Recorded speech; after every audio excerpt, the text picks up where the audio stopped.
Chapter 36, The Stratagem of Moving the Tiger from the Mountain. For a long time, Su Bo could not chase him down. His heart became even more furious as he fiercely vowed to capture this shameless little thief and give him some serious punishment. But how could he possibly know that Nangong Luyun was not wounded, and was merely just initiating the stratagem of moving the tiger from the mountain? The two-person in pursuit were not quiet, and attracted a lot of people's attention. Poor Su Bo closely pursued without letting go, so he did not know that Su Luo on the other corner began to move. Su Luo saw that all around her was quiet. There was not even a trace of a human shadow, and the corner of her mouth slowly raised into a sly smiling expression. Indeed, this was the great Nangong Luyun. His use of moving the tiger from the mountain was really entertaining. At first Su Luo thought that Nangong Luyun really did get hurt, but after seeing him having the relaxed frame of mind to throw her flirtatious glances while running away, she was reassured. The mysterious iron lock was made by the #1 cleverest craftsman in Eastern Ling. The lock's core was complicated and hard to solve, but this was merely to resist and unnerve others. Having opened a variety of complex modern locks, Su Luo could not be stumped by this lock. She retrieved a small thin hairpin and used it to fiddle around within the keyhole. Both eyes vigilantly watched her surroundings, ears listening for movements in all directions. Caution and prudence was her entire body's instinct. She wholeheartedly used all three of her senses. Her hand movement did not seem to slow down, for she was quite familiar with this fiddling movement. Click. In less than 10 seconds, the legendary unconquerable mysterious iron lock fell into ruin in Su Luo's hand. Thus, Su Luo quietly opened the lock, then hung it back on the door, and entered the room. Then she quietly closed the door with a movement that resembled moving clouds and flowing water, and smoothly completed in one go. This lock was said to be made by the world's #1 cleverest craftsman, but under Su Luo's omnipotent ability to open all locks, it collapsed at the first blow, and it was quickly cracked. Entering the first floor of the hidden treasure pavilion, Su Luo would not dare to light a lamp, because once a lamp gets lit in the room, assuredly, it was telling people, "Thieves are here, quickly catch them." Fortunately Su Luo's vision was superb. To others this scene was pitch dark, but for her, the line of sight was only slightly blurred. The first floor lobby contains lots of shelves made out of pear tree wood. Every nook was also lined with small iron boxes and trunks. Su Luo looked at it one by one. She discovered that they just common gold, silver, and pearl jewelry, while the iron boxes were full of gold and silver bars. Although this stuff was very useful, she was only one person, and essentially cannot take them away. Su Luo sighed with some regret and several reluctant to part backward glances at the valuable gold and silver treasure. Finally, she firmly turned around and nimbly stepped on the staircase, walking up step by step. The stuff on the second floor was a little better than those on the first floor. It was full of rare medicinal herbs, ginseng as thick as the back of one's hand, 1,000-year-old lingji mushroom, sky mountain snow lotus, and other types of very old medicinal herbs. The air permeated with a dense herbal aroma. Su Luo felt around for a long time at that place, but still did not find the celestial spirit water that she needed. She secretly became anxious. She did not know where this treasure is hidden. After much contemplation, the possibility that it was on the third floor was the greatest. Su Luo's foot briefly touched the ground. With lithe agility, she reached for the staircase, and after one sweeping movement, her figure flashed past and arrived at the entrance to the third-floor staircase. She knew that now she needed to increase her pace. Don't know how much longer Nangong Luyun can stall Su Bo. If Su Bo were to mentally recover, he would clearly see through this stratagem of moving the tiger from the mountain and return. She would then bump into him head-on, and this good-for-nothing would not be able to beat him.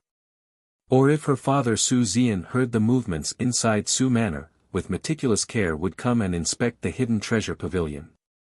Then she really will be exposed. At that time she won't even know how to cry. Chapter 37, Acquired too easily. Su Luo quietly got to the third floor. Throughout the hidden treasure pavilion, there were only 3 floors. If it was not here, then she did not know what else she could do. The space on the 3rd floor was much smaller than the 2 floors below. Also, the shelves were crowded with books.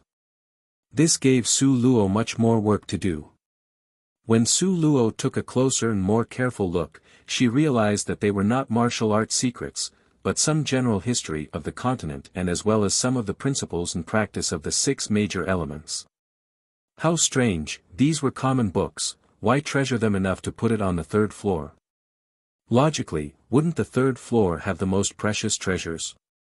Su Luo was a bit confused. As Su Luo's eyes fell off the shelves, her body suddenly paused and her eyes flashed with a trace of excitement. With her carefully honed killer instinct, she noticed that the books in the front of the shelf seemed amiss. This collection was placed in a purple wooden box, a total of 9 were standing vertically on the shelf. The reason why it was so strange, was because the other books were covered in dust. But these books, they seemed to be touched often by somebody. The surface of the book was smooth and clean. It was also possible that the owner cherished it a lot and would wipe it often. Su Luo's mouth dropped into a sly smile. This was it. Su Luo's hand played around with the box. However, there was not the slightest reaction. How come? Su Luo slightly wrinkled her eyebrows as she thought about it, and then decided to take the books out one by one. She would move one book out, stop, then carefully listen if anything happened. When she got to the 6th book, she suddenly felt the book was stuck. But no matter what she did, she couldn't get it out. When she took another careful look over the book, she suddenly laughed. As expected, this book was the most important. Suddenly, the book she was holding had been abruptly taken out. Whoosh! A small sound suddenly resounded in the dark. Su Luo discovered that the sound came from below her feet. Su Luo faced the direction the sound came from and took a look. At this time, 1 meter in front of her, the floor slowly opened, revealing a small black hole about the size of 10 square centimeters, something that you wouldn't see if you weren't looking carefully. Su Luo went over, crouched down, and was surprised to see a small palm-sized box. The small box was made of rosewood, surrounded by a faint rosewood fragrance. The small box was not locked, so Su Luo could easily open it. Inside the box was a small jade bottle. Su Luo looked at it carefully. It was a flawlessly white jade bottle, with no labels on its surface. Just from its exterior, it was fundamentally impossible to see anything. Su Luo slowly opened the bottle and sniffed it. Suddenly, an unknown fragrance spread out. It was fresh and elegant. This smell made people relax. This kind of fragrance was exactly the same as what Nangong Luyun had described. Turns out this was celestial spirit water. It was really acquired too easily. But this was also thanks to Su Luo's professionalism from the past. If she wasn't so careful in all aspects, even if she searched the entire hidden treasure pavilion, it would have been impossible to find. Su Luo took the small bottle of water together with the box into her arms. It was not because she liked the rosewood box, but because she had another use for it. Not only that, it would be very useful too.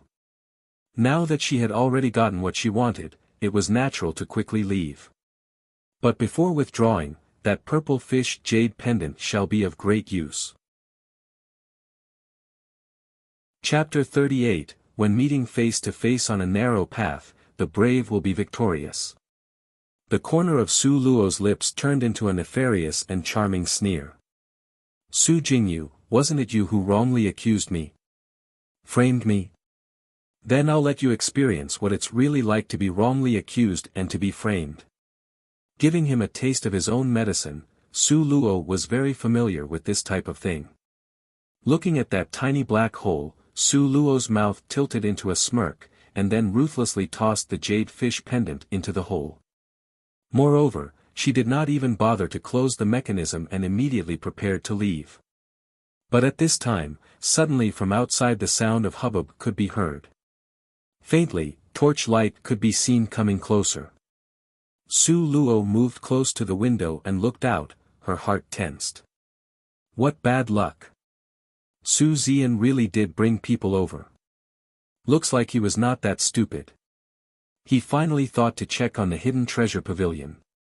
Originally, if she did not find the celestial spirit water in the hidden treasure pavilion, Su Luo planned to conceal herself in the hidden corners on the third floor. Humans had innate habits. If Su Zian saw the disorder on the third floor, his first reaction was to check on the most precious treasure in his collection and look to see if it was stolen. This way, Su Luo, who was hiding in a dark corner, could clearly see the place where he stashed the treasure. But now, since she had already obtained the celestial spirit water from the box, she did not have to waste more effort. But Su Luo could totally imagine it. When her cheap father walked up to the third floor and sees the disordered scene in front of him, it was very likely that he would be so furious that he might even die from anger. Just thinking about this made Su Luo's mood especially happy. Seeing that the pursuing force was about to arrive, Su Luo did not panic then. Many years as an assassin had trained her to possess formidable courage and wisdom. She did not go downstairs. Rather, she nimbly climbed out the window, and with a leopard cat grace and quickness, quietly slid down the pillar. With an effort that lasted a blink of an eye, she now stood at the foot of the wall. At this time, she did not flee in the direction of her distant courtyard, but toward Su Jingyu's courtyard. On the pathway not far from Su Jingyu's courtyard, Su Luo unfortunately came across a person. This person was none other than the person Su Luo ruthlessly kicked into the wall 3 days ago, until she fainted dead away, Nanny Gui. Nanny Gui had just regained consciousness today. She struggled to get up because she wanted to go to Madame's courtyard, tattletale to the Madame about who severely wounded her, and also had to tell Madame to carefully guard against that 4th Mississippi. So at this time, Nanny Gui, with the support of a maid, slowly walked toward Madame's courtyard step by step. Madame's courtyard was very close to Su Jingyu's courtyard. This narrow cobblestone path was the only route, so she and Su Luo met face to face on this narrow path. As a result, when Su Luo violently charged out of the side path, she saw Nanny Gui at first glance. When the little maid saw the masked person in black cloth, she subconsciously shouted out loud. Nanny Gui originally could resist for a while, but who told her not to heal first from her serious wounds? Her head was knocked until it was confused and dizzy, her butt ached to the point that it felt as if it would crack wide open. Thus, she did not have the strength or time to put up any resistance. Su Luo chopped towards her with a knife in hand and immediately killed off Nanny Gui. Originally, Su Luo did not wish to kill Nanny Gui, but she could see at a glance that Nanny Gui was unsettled and this old witch was currently heading toward Madame's courtyard. She was going there to tattletale. The current Su Luo did not have the slightest spirit strength, so on this continent, she didn't even have the strength to protect herself. Consequently, she had to keep a low profile at the moment. She had to conceal her strength and bide her time.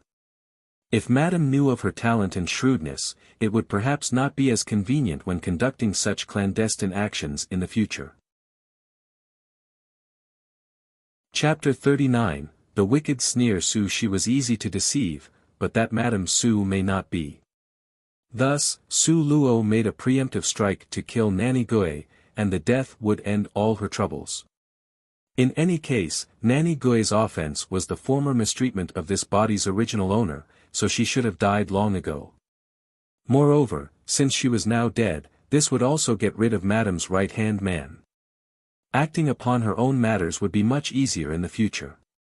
This was a move that would let her gain many benefits, which was why Su Luo in one strike hacked Nanny Gui to death without the slightest of hesitation. However, Su Luo let the little maid go and only knocked her unconscious. Because it was useful to leave the maid alive, as at a future time, she might be expected to testify. After disposing those two, Su Luo rapidly sped up as her figure flashed away like lightning. Her footsteps temporarily stopped, then darted toward Su Jingyu's heaven and earth courtyard. Her small body was like that of an leopard cat, light and nimble. Not long after, she arrived at the heaven and earth courtyard. Tonight, Su Jinyu did not go out, and instead stayed in his room to cultivate. "There's an assassin." Su Luo lowered her voice and deliberately shouted out. She purposefully created a racket outside so the people in the courtyard could see a black shadow leaping in. "There's an assassin, capture the assassin." There was no end to the people swiftly calling out the same warning. Su Jingyu's brows tightly knitted because in his eyes, this noise disturbed his cultivation. But the clamor outside seemed to have the tendency to only get bigger and bigger. He had no choice but to stand up and walk out his door. And at the exact time he walked out, Su Luo nevertheless, took advantage of the confusion and quietly flashed into the interior of the room.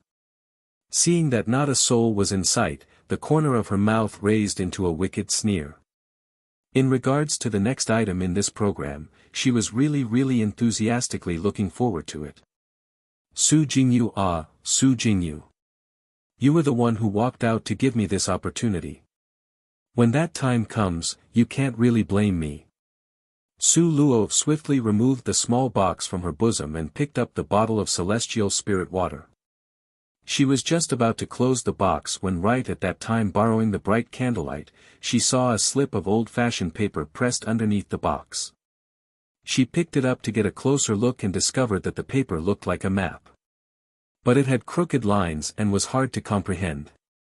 And also this map was incomplete. It ought to be only a quarter of the original map. What kind of map is this? It's also suffused in yellow. It seems to be really old. Su Luo frowned as a trace of uncertainty flashed across her eyes. But it was placed together with the celestial spirit water, so presumably, it was also something precious. After all, she could not let Su Jingyu off so lightly. Based on her, take any advantage presented and not taking would be stupid, moral principle, Su Luo simply collected the map into her bosom. Then she took off her black cloth, the cloth wrapped around her face and hair, and even the brocade box. All of it were stuffed together under the bed. Her actions were extremely fast, the matter was completed before the time it takes a flint to light a fire. As she looked at the things stuffed underneath the bed that deliberately exposed a little bit of black cloth, Su Luo's mouth hooked into a cold smile. Su Jingyu, is it fun to wrongly accuse someone? Then I'll let you really have fun playing this game. Hopefully, you won't play to death this time, because your little sister still has a lot of fun tricks waiting for you. Su Luo took one last glance at the room. After confirming that she did not leave any errors, she leapt out the window and her small body rapidly vanished into the blackness of the dark night. On the other side, after Nangong Luyun received Su Luo's signal, he quickly followed behind her in a spontaneous fashion, and a growing tail of people headed toward Su Jingyu's heaven and earth courtyard. Since this was a framing, then she clearly must let this play be acted out fully. Chapter 40, Arrogant Brazen Thieves. 1. Su Zian did not know that Su Luo had already fled. At this moment, he was just about to enter the hidden treasure pavilion. However, when he saw the chains hanging on the door, his facial expression became very ugly. This chain was made by the best craftsman in the capital. It could only be opened by the key hanging on his body. But right now, this lock had been opened by someone else. Moreover, it was hanging in an obviously mocking manner. Su Zian's expression now became abnormally stiff. He pushed open the door and loudly shouted with anger, "Light the lamps." Very quickly, the guard at his side handed him a lantern. Soon after, he lit the candles in the room. The first floor looked messy and was in disorder. It only took a glance to clearly see that someone had rummaged through it. This thief was incomparably arrogant and brazen, he didn't even bother to put stuff back in place. He stepped onto the second floor. It was obvious that the second floor had also been rummaged through, but it didn't seem as though anything was missing. But if this was the case, Su Zian's countenance became even more unsightly, because he knew that this thief must be an expert. If he was not impressed with the first and second floor, then his goal pointed to the third floor. Sure enough.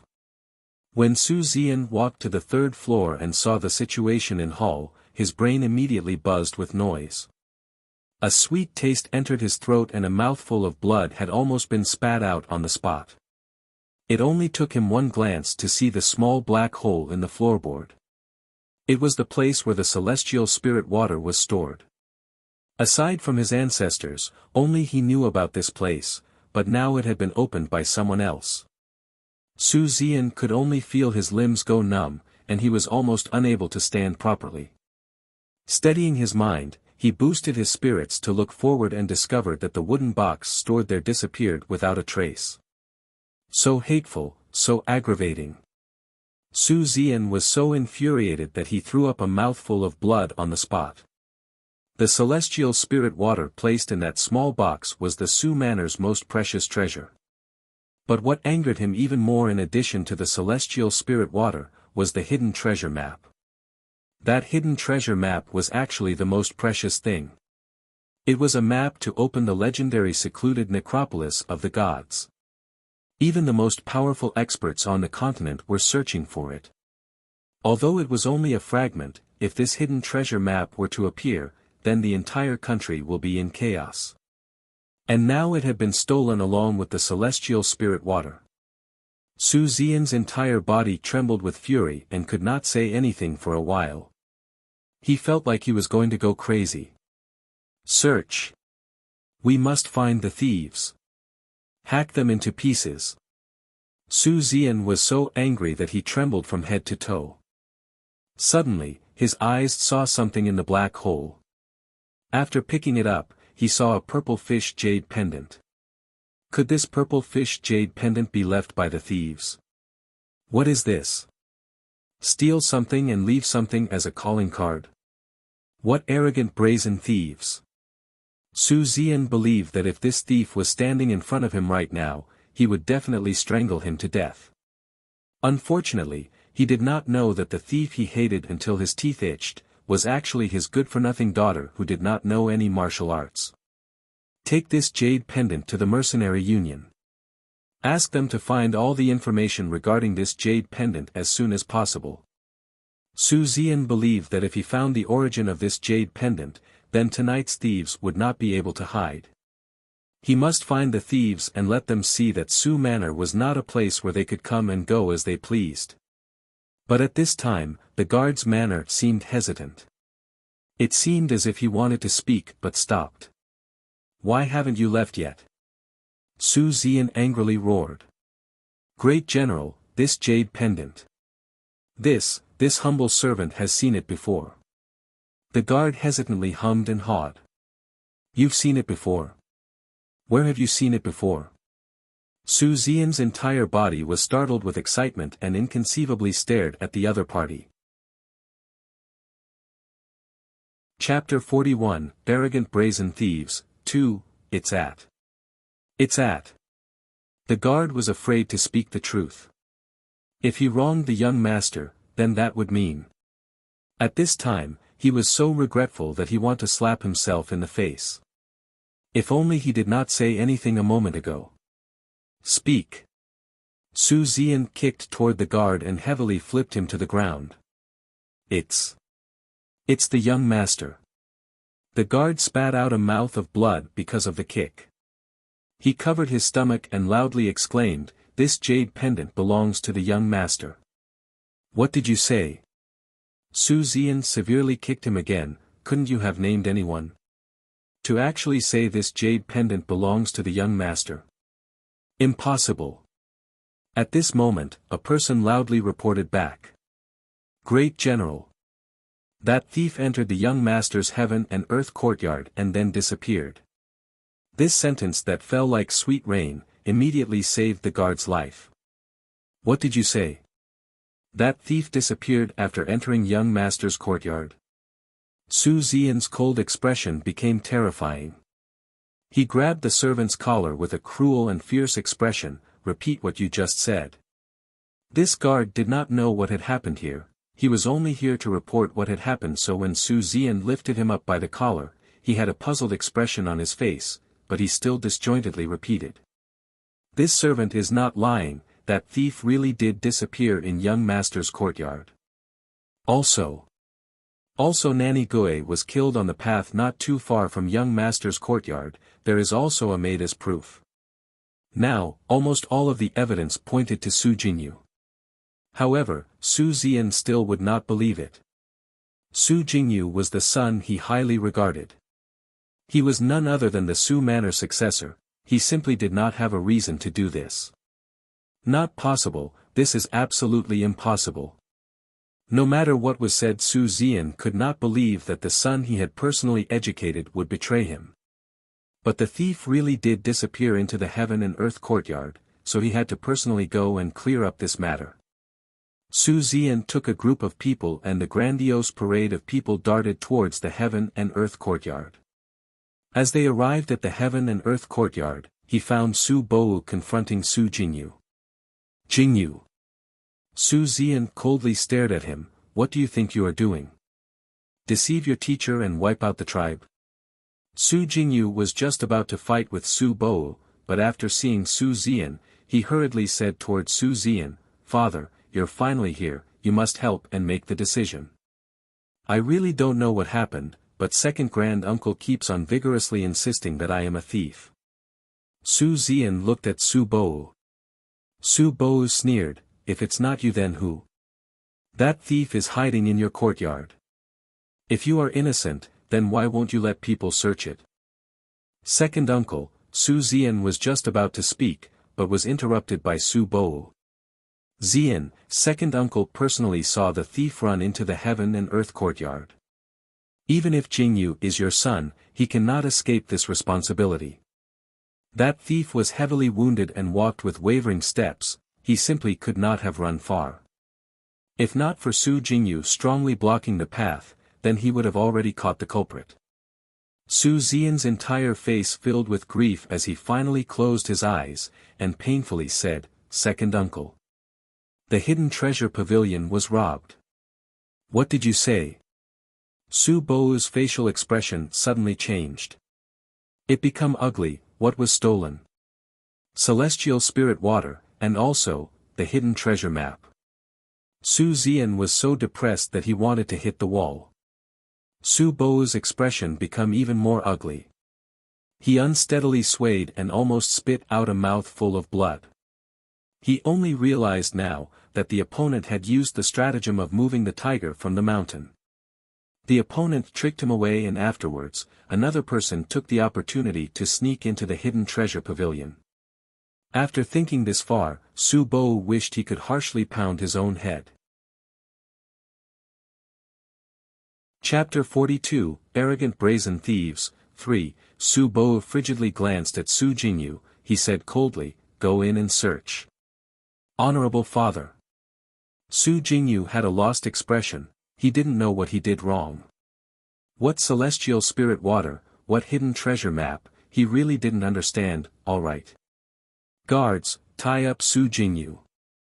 Su Bo's expression is livid, without any mercy. Honorable father. Su Jingyu's eyes flashed with alarm. Su Zian coldly glanced once at Su Jingyu and bitterly said, A real article cannot be faked, a fake cannot be real. If you are proven to be innocent, then nobody can wrongly accuse you. After he finished speaking, he waved his hands, expression full of dignity, Go in and search. At the sound of the order, a troop of over 20 guards immediately flocked in and quickly dispersed to search each of the rooms in the heaven and earth courtyard. Su Zian and Su Bo were also not idle, the two's gazes swept over the courtyard like lightning, afraid of missing any information. After searching the outer courtyard rooms, Su Zian followed the guards and stepped into the inner bedroom. They searched once but nothing was found. Su Zian's eyes held a complex expression. He was grateful since this matter had nothing to do with his son, but was depressed because he couldn't find any clues. But right at this moment, a guard suddenly shouted out loud, What is that? His finger pointed towards under the bed. There was a faint black shadow there, it was faintly discernible under the gloomy lamp light. Take it out and let's have a look. At this time, Su Xian's expression became ashen. That guard obeyed the command and quickly laid on the ground. He stretched out his hand and pulled the thing out. Su Xian saw the bundle of black clothing and his facial expression become as dark as the black clothing, so black that his original color could not be seen. At this time, his mind echoed with a buzzing sound, as he crumbled even faster than a lost battle would make him. He never would have thought that this search actually found something. His line of sight lowered, and he actually saw a familiar small wooden box. Suddenly, Su Xian and Su Bou's facial expressions instantly turned pale. Because both of them recognized it, this little box was the box that the celestial spirit water was stored in. But now the box was completely empty. Not even mentioning the celestial spirit water, even the hidden treasure map that was tucked underneath disappeared without a trace. Su Xian's eyes fixated on Su Jingyu like a viper. In a single move, he clutched his throat and loudly shouted with anger, "Unfilial son! Quickly speak, where did the celestial spirit water go? Also, where is the hidden treasure map? Quickly speak!" At this time, all the evidence and all the coincidences pointed to Su Jingyu. Even if he had 100 mouths to argue, it was beyond his ability to deny. Su Jingyu was extremely innocent, and was also very much at a loss. "Father, what are you guys talking about? What celestial spirit water? What hidden treasure map?" How could he recognize every word when apart, but did not understand when they were put together? "You're still pretending to be innocent in front of this daddy, speak. Where is the celestial spirit water? Was it not you who drank it? Quick speak, if not, your daddy here will choke you to death." At this time, Su Xian was truly infuriated. That celestial spirit water was a treasure that could promote a cultivator's rank. His old father wanted to use it to break through to the 7th step, but kept saving it. And now, it had actually been stolen by another. If his old father could break through to the 7th step rank, then their Su manor would jump up to become Eastern Ling Empire's #1 family. But right now it was gone. Everything was gone. He wasn't sure if his old father, after coming out from closed-door practice, would be angry enough to spit blood. "Father. I really don't know. I really didn't steal it." Su Jingyu's mouth continued to shout that he had been wronged. In fact, he really was innocent. But who told him to offend the spiteful Su Luo? Chapter 43, Hidden Treasure Map Fragment appears. 1. What is this? Su Xian silently endured the pain as he tossed that purple fish jade pendant to him. Purple fish jade pendant? Isn't this yours? Su Xian's overcast eyes surveyed him. He continuously sneered as he watched Su Jingyu's pair of trembling legs. It indeed belongs to this son, but this son had carelessly lost it 3 days ago. Lost it? Now you're saying that you lost it? Su Xian repeatedly sneered and drew closer, step by step. Lock him up and thoroughly interrogate him. Even if that thief is not him, the thief cannot be unrelated to him. Su Bo picked up the now warm purple fish pendant as his eyes flashed with viciousness. Su Manor's small remote courtyard. The entire Su Manor was brightly light up and was incomparably noisy. Only this remote small courtyard was as silent as the depths of the night. After Nangong Luyun got rid of the people tailing him, he grinning happily as he ran off to find Su Luo. At this time, he had already changed out of the night clothes covering his body. He was dressed entirely in a fast-flowing soft gorgeous robe made of golden silk. The soft golden silk robe was embroidered with fragments of gold that glittered with the luster of gems. The luxurious soft robe's hem was like a warm cloud spread out in an arc, layer upon layer. It flowed with light that restrained the shadows. The soft breeze brushed by, and the wind-borne light tassels under his jade belt willfully danced about. Both of his hands encircled in his arms. He was laid back, confident and at ease while reclining under a very tall and straight Chinese snowball viburnum tree. April was overflowing with the beginning of spring, this great big cherry tree proudly stood upright in the courtyard. Sections of captivating red snowball viburnum flowers fluttered about. The sweet fragrance overflowed in 4 directions and the dense mist was mesmerizing. The him at this moment was as handsome as the main male character walking out of a painting. His silhouette was like a sculpture from ancient Greece, sharp and distinct. It was gentle and languid.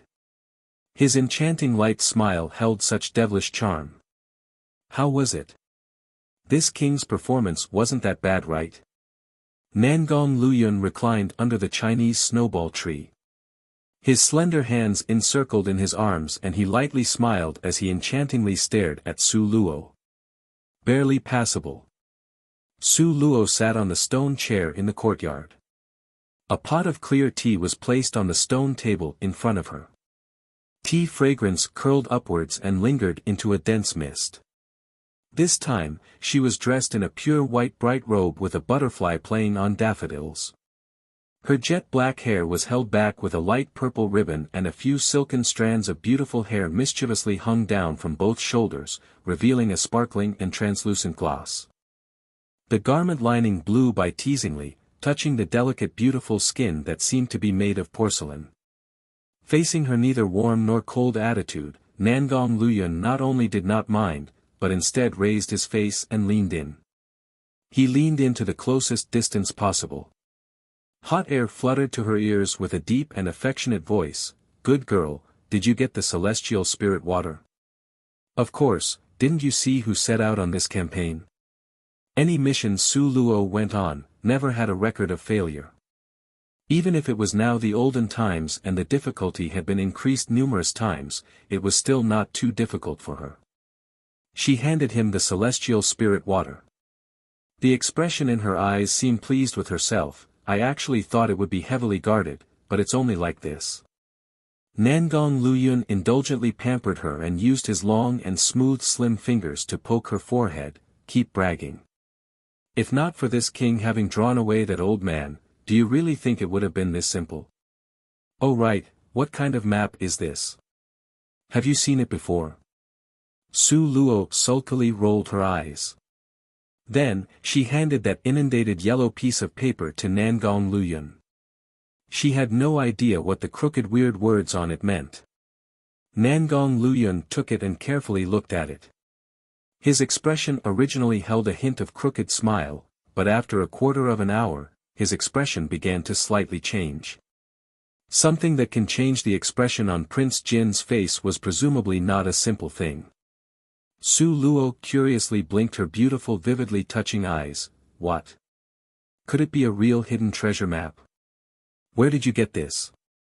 Nangong Luyun asked in a rare and serious tone of voice. Chapter 44, Hidden Treasure Map Fragment appears. 2. It's not something I was specifically searching for, it was hidden in the box with the celestial spirit water. I originally wanted to use the box to frame Su Jingyu, but after seeing this piece of paper, I pulled it out right away, as to avoid letting Su Jingyu off lightly. Su Luo very innocently blinked her eyes, she even shrugged her shoulders. Nangong Luyun was so excited to the point of being speechless as he stared at Su Luo. A short time later, he used a little more force to rub her head. "Girl, what did you eat when growing up? How could you be so lucky? Went to steal celestial spirit water and can also come out with a hidden treasure map."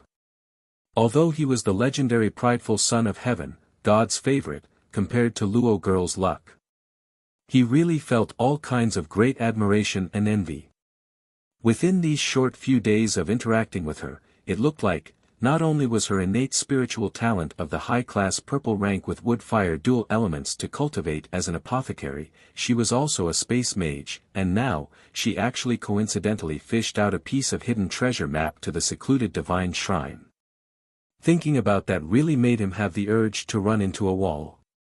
Nangong Luyun could not help but secretly guess, this girl, could she be the illegitimate daughter of the goddess of fortune? As Su Luo was stared at by his deep eyes, she grew a little hesitant. Her slender fingers poked him in the arm. "I'm asking you a question. Quickly, speak, could it be that this is a real hidden treasure map? It's undeniably the real deal. Nangong Luyun said with certainty, his tone seemed to lack strength. It was very clear that he still had not recovered his thoughts from the blow. Then it is really valuable. Su Luo raised her palm-sized small face as her beautiful eyes reflected the flowing water's radiance. How could the word valuable be used to describe it? Nangong Luyun's facial expression did not agree. This is simply a priceless treasure. The celestial spirit water can't even be mentioned on equal terms with it. Is that true or fake? Su Luo immediately became exhilarated. She doubtfully looked at her own pair of white tender hands. These hands' luck was really that godlike. How could I lie to you? This fragment is one piece of the secluded necropolis of the gods map.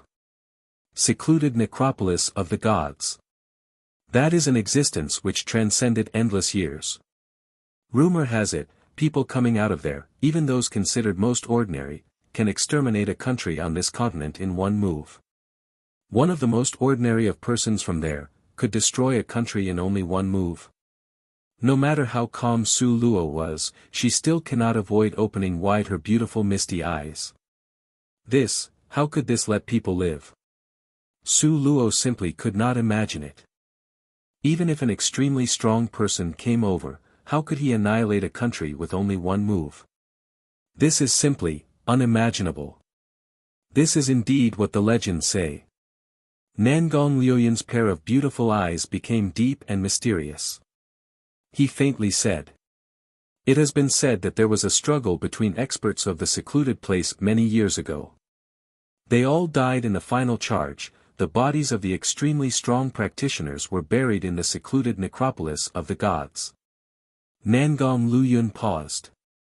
A pair of beautiful abstruse eyes seriously gazed at Su Luo, including all the divine artifacts they had on their person. Those were also buried in the secluded necropolis of the gods. Divine artifacts carried by extremely strong practitioners. Su Luo sucked in a mouthful of cold air. Let's first not speak of extremely strong people. If speaking about even one random ordinary person that came from the secluded place, that person could annihilate this entire city's strongest experts in one move. And now, divine artifacts of extremely strong practitioners were buried there in the secluded necropolis of the gods. Even thinking about it would make one's mouth water. I really want to go there and dig for treasure. Things like unearthing treasure was something she really loved to do. That's something you have to wait for. Nangong Luyun's jet-black eyes faintly glowed like obsidian. He smiled lightly as he rubbed her head, as if stroking a pet. For the current you, forget about the first step, you don't even have the most basic of spiritual power. How could you get there? Fine. Su Luo admitted it, the blow hit her where it counted. Chapter 45, A tiger doesn't show its might so you treat me like a sick cat. 1. Besides, there are 3 other hidden treasure map fragments. Who knows where they're hidden? Nangong Luyun silently looked at Su Luo. Girl, your luck makes me speechless. I really suspect that one day when your eyes are closed, the hidden treasure map will voluntarily fly in front of you. Looks like this important task can only be assigned to you. But later in the future, Nangong Luyun really did look on helplessly as a piece of the hidden treasure map voluntarily flew into Su Luo's hand. At that time he thought back to the words he said today with a tearful expression, and directly said that he was the emperor of predictions. Whether someone has good luck depends on a person's character. Su Luo vaguely taunted Nangong Luyun with those words. Oh yeah, since I now have spatial grass and celestial spirit water, then at what time will we go look for the dragon's blood? As a result of tonight's fight between Nangong Luyun and Su Bo, Su Luo understood that in this world, having real strength was the way of a king. Delaying the opening of her space would delay her wood-fire dual-element cultivation, which would really making things difficult for her. This kind of feeling was like being fully aware that you had a treasure mountain but did not have the key. It was really depressing.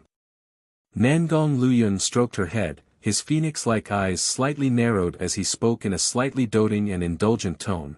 When do you want to go? Let's talk after this matter settles down a little. Su Luo sighed. She seriously gave herself a difficult problem.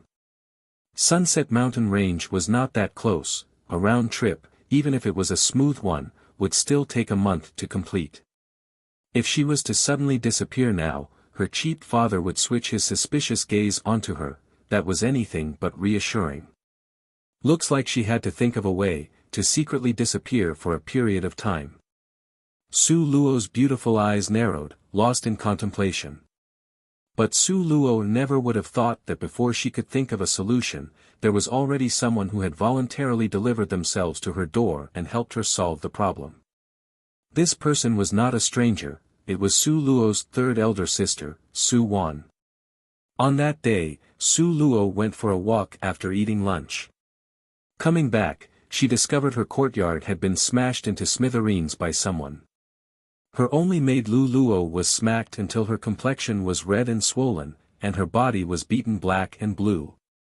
And at this time, Su Wan was still there showing off her martial prowess one lash after another, whipping Lu Luo as if she was whipping a dog. Stop! Su Luo's eyes narrowed as she loudly shouted. Su Wan turned her head around and saw Su Luo. She disdainfully swept her over and then used her whip to lash toward her. Su Luo clenched her hand and grabbed the tail of the whip as her eyes flashed with a hint of coldness. Are you courting death? The corner of Su Wan's mouth revealed a mocking expression. Su Luo, a noble person should know her stuff. How can you, an ordinary person, speak like this to me? Are you thinking of courting death? Su Wan was now a first-step martial artist. Although it wasn't sufficient to be near the top, she felt superior compared to the good-for-nothing Su Luo. Su Luo coldly smiled. Then can I ask this noble first-step marital artist, your eminence coming to my small courtyard, is to get rid of anger against whom? Su Luo, you're still trying to hide it even now. Humph. That day at the Lotus Pond, you saw it didn't you? Since that day, Su Wan was continuously humiliated and insulted by Su Shi. She really was unable to live through those kind of days. Later on, she accidentally learned that day Su Luo actually passed by that place from the mouth of a maid. When she recalled how sorry she looked and was seen by Su Luo, a whiff of anger could not be suppressed and belched out. But Su Wan would never think that not only had Su Luo passed by that place, she was actually the originator of the incident. If Su Wan knew, then perhaps she might even have the heart to kill Su Luo. In front of others, Su Wan was gentle and kind, but in front of Su Luo, she would undoubtedly reveal her true nature. She was just simply too lazy to pretend. Chapter 46, A tiger doesn't show its might so you treat me like a sick cat. 2. The corner of Su Luo's mouth curved into a sarcastic arc. That day, the matter at the Lotus Pond.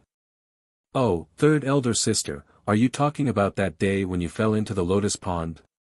During that time, you rushed out, but suddenly encountering the big fire, you jumped in again. In the end, you got thrown out by someone, and as a result, embarrassed yourself in front of countless people from the aristocratic family's younger generation. Was it this matter you were referring to? You really saw that, Su Wan angrily shrieked. Yes, I was also looking at it freely and honestly. What's it to you? Third elder sister, since it's something you did, why would you be afraid of it being seen by others? The corner of Su Luo's mouth rose into a taunting grin. Her beautiful eyes were emitting bursts of frigid rays of light. A person's evil nature could really be frighteningly hideous, and she specialized in picking up a soft touch to pinch.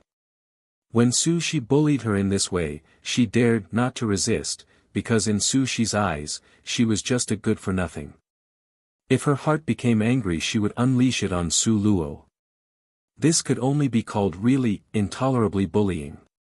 But this was not the first time. In fact, this kind of stuff had occurred many times in the past. Su Luo. You deserve to die. You wretched good-for-nothing bitch.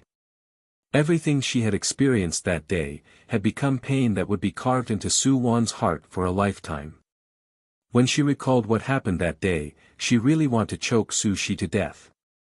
Su Wan, no matter what, could not pull back her whip. When the whip drew close enough, Su Luo grabbed the whip's tail, and stressing each syllable she said, "Su Wan, you are nothing but a first-ranked martial artist. You are also born of a concubine, yet you always act like a stuck-up in front of me, feeling superior and harshly lording over me. A first-ranked martial artist, what's so great about that? A good-for-nothing like you will never understand the world of practitioners. Go die." Su Wan abandoned the whip, then with one palm, very harshly slapped towards Su Luo. Su Luo laughed coldly in her heart. She took a step back and avoided the surprise attack. Afterwards, the whip in her hand turned over, changing directions, and very harshly whipped towards Su Wan's face. Swoosh! The crisp sound of the whip resounded. This lash not only landed on Su Wan's face with ferocious strength, it even sent her flying away for a few meters. At this time, Su Luo's facial expression was very cruel and ice-cold, similar to a demon from hell, that could make a person's heart tremble. Slowly her mouth arched into an ice-cold sneer. Being an ordinary person and striking the face of a first-ranked martial artist, it feels very invigorating. At this moment, she quietly and motionlessly stood there for a long time.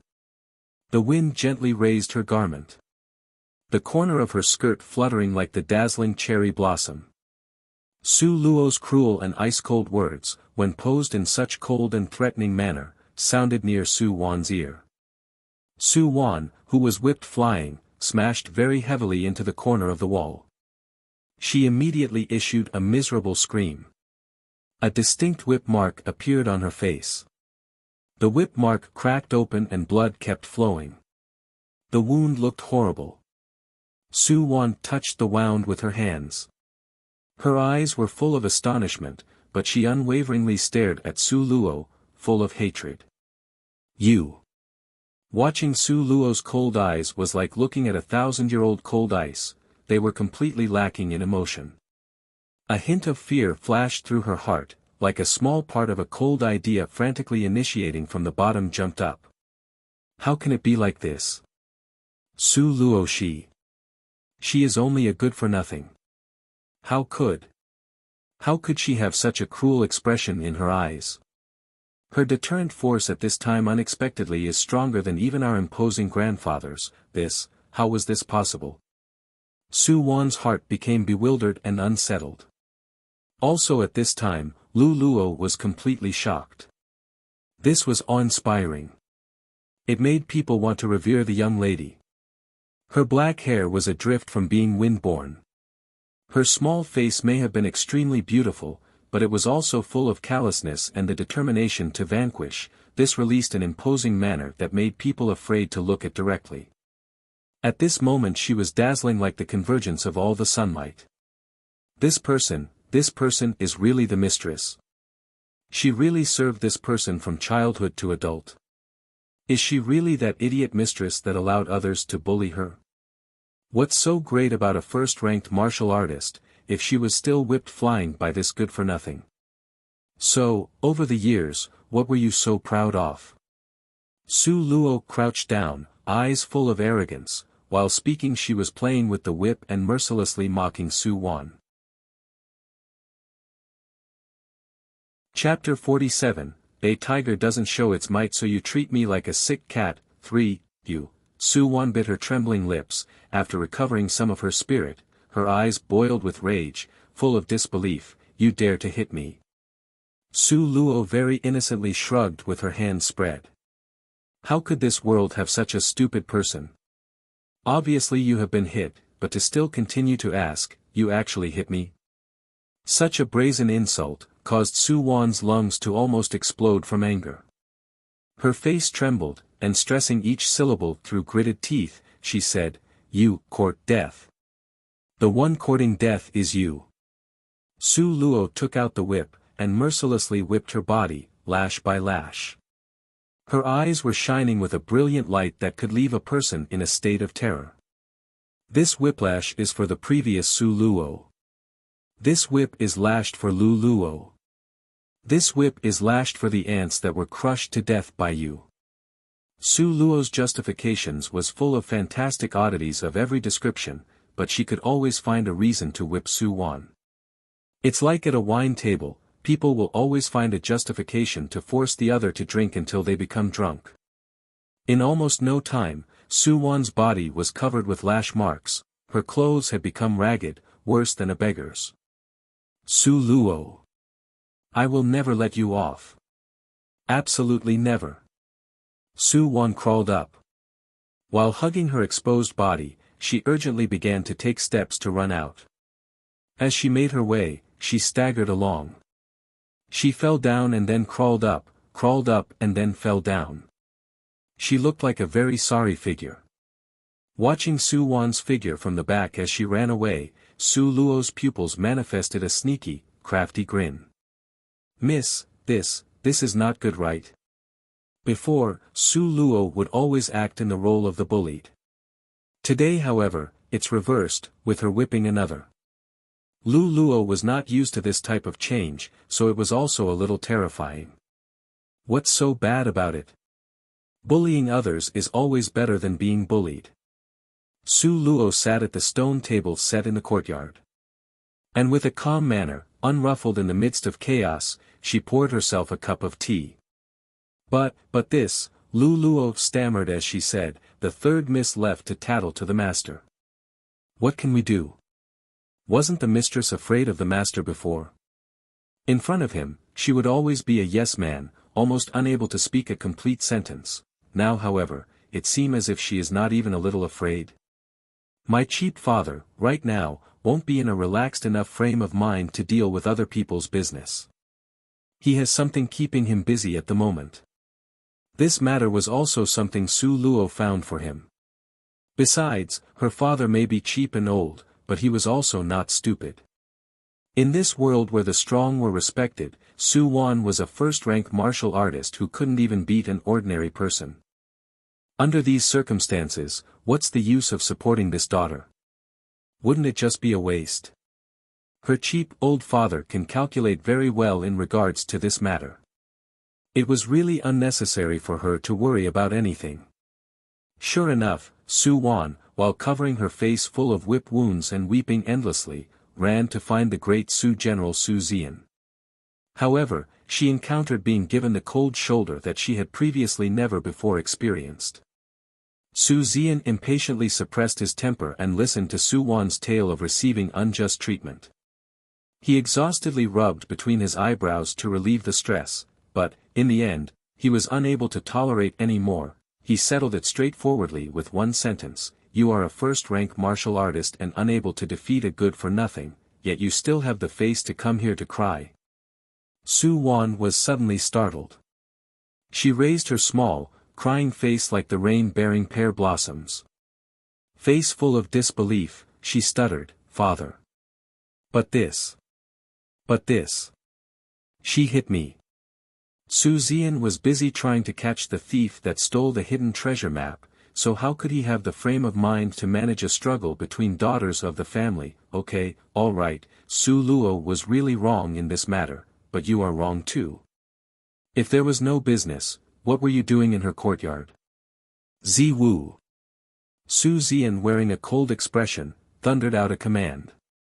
From outside of the door a guard came in. He was Su Zian's personal bodyguard. Su Zian's cold voice commanded. Go tell Su Luo, that within the next 3 months, she will stay in her courtyard and not take a single step outside the door. If she takes one step outside of her courtyard, then just break her leg. Let her reflect carefully in her courtyard. Chapter 48, A Tiger Doesn't Show Its Might, So You Treat Me Like a Sick Cat. 4. Zi Wu, with a cold face, tersely agreed.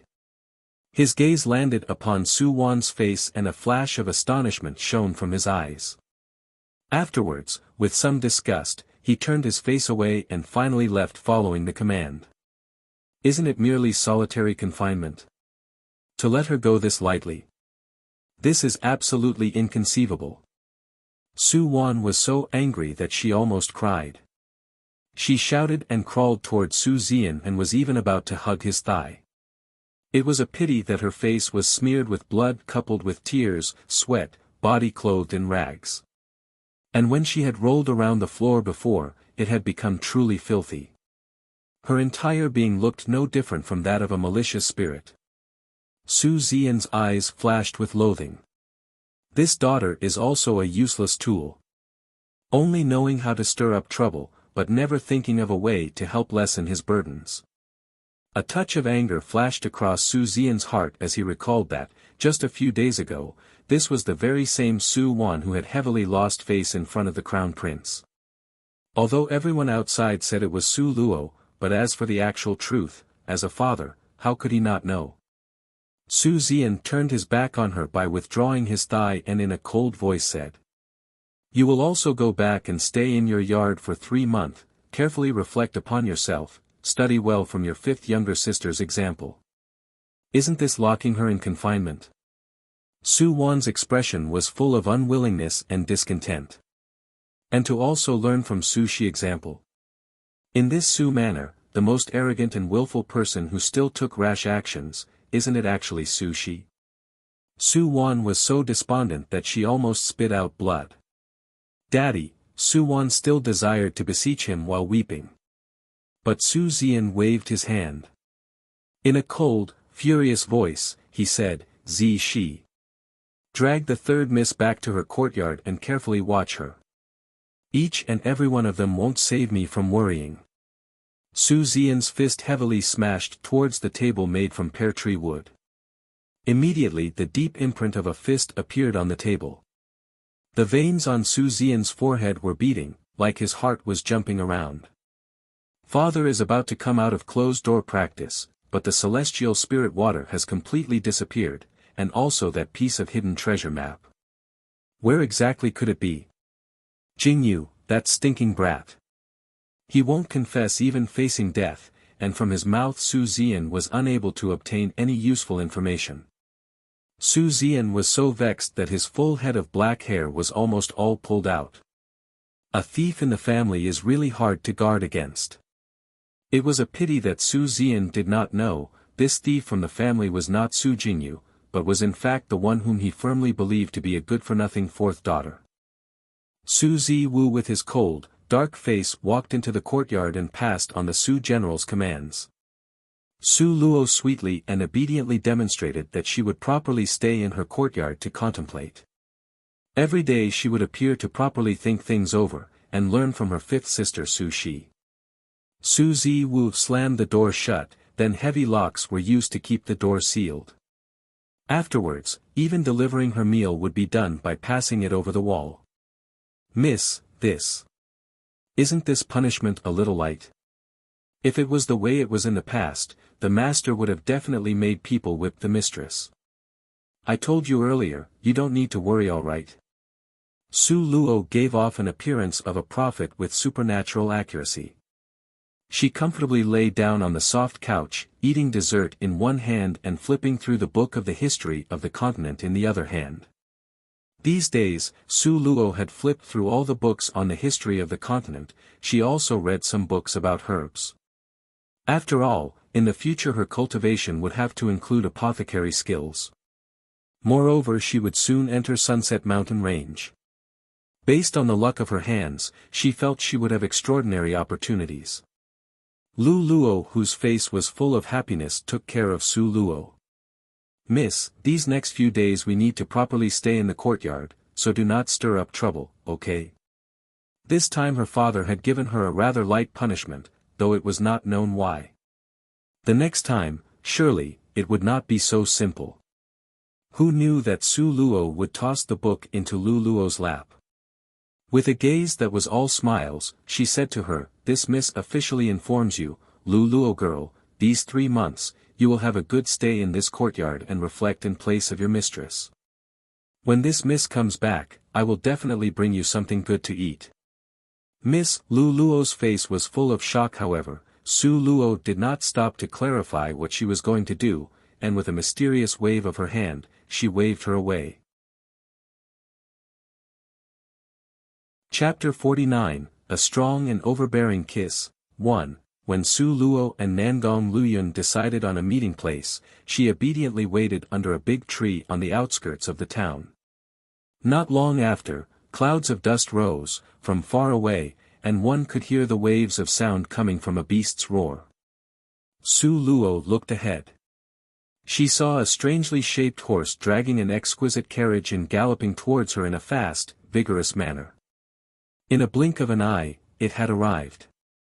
The gorgeous, extravagant carriage had the curtains surrounding it were cut from real silk and inlaid with an obscure red plum blossoms embroidery. The carriage was made from pear tree wood, and its two walls were engraved with golden flowers.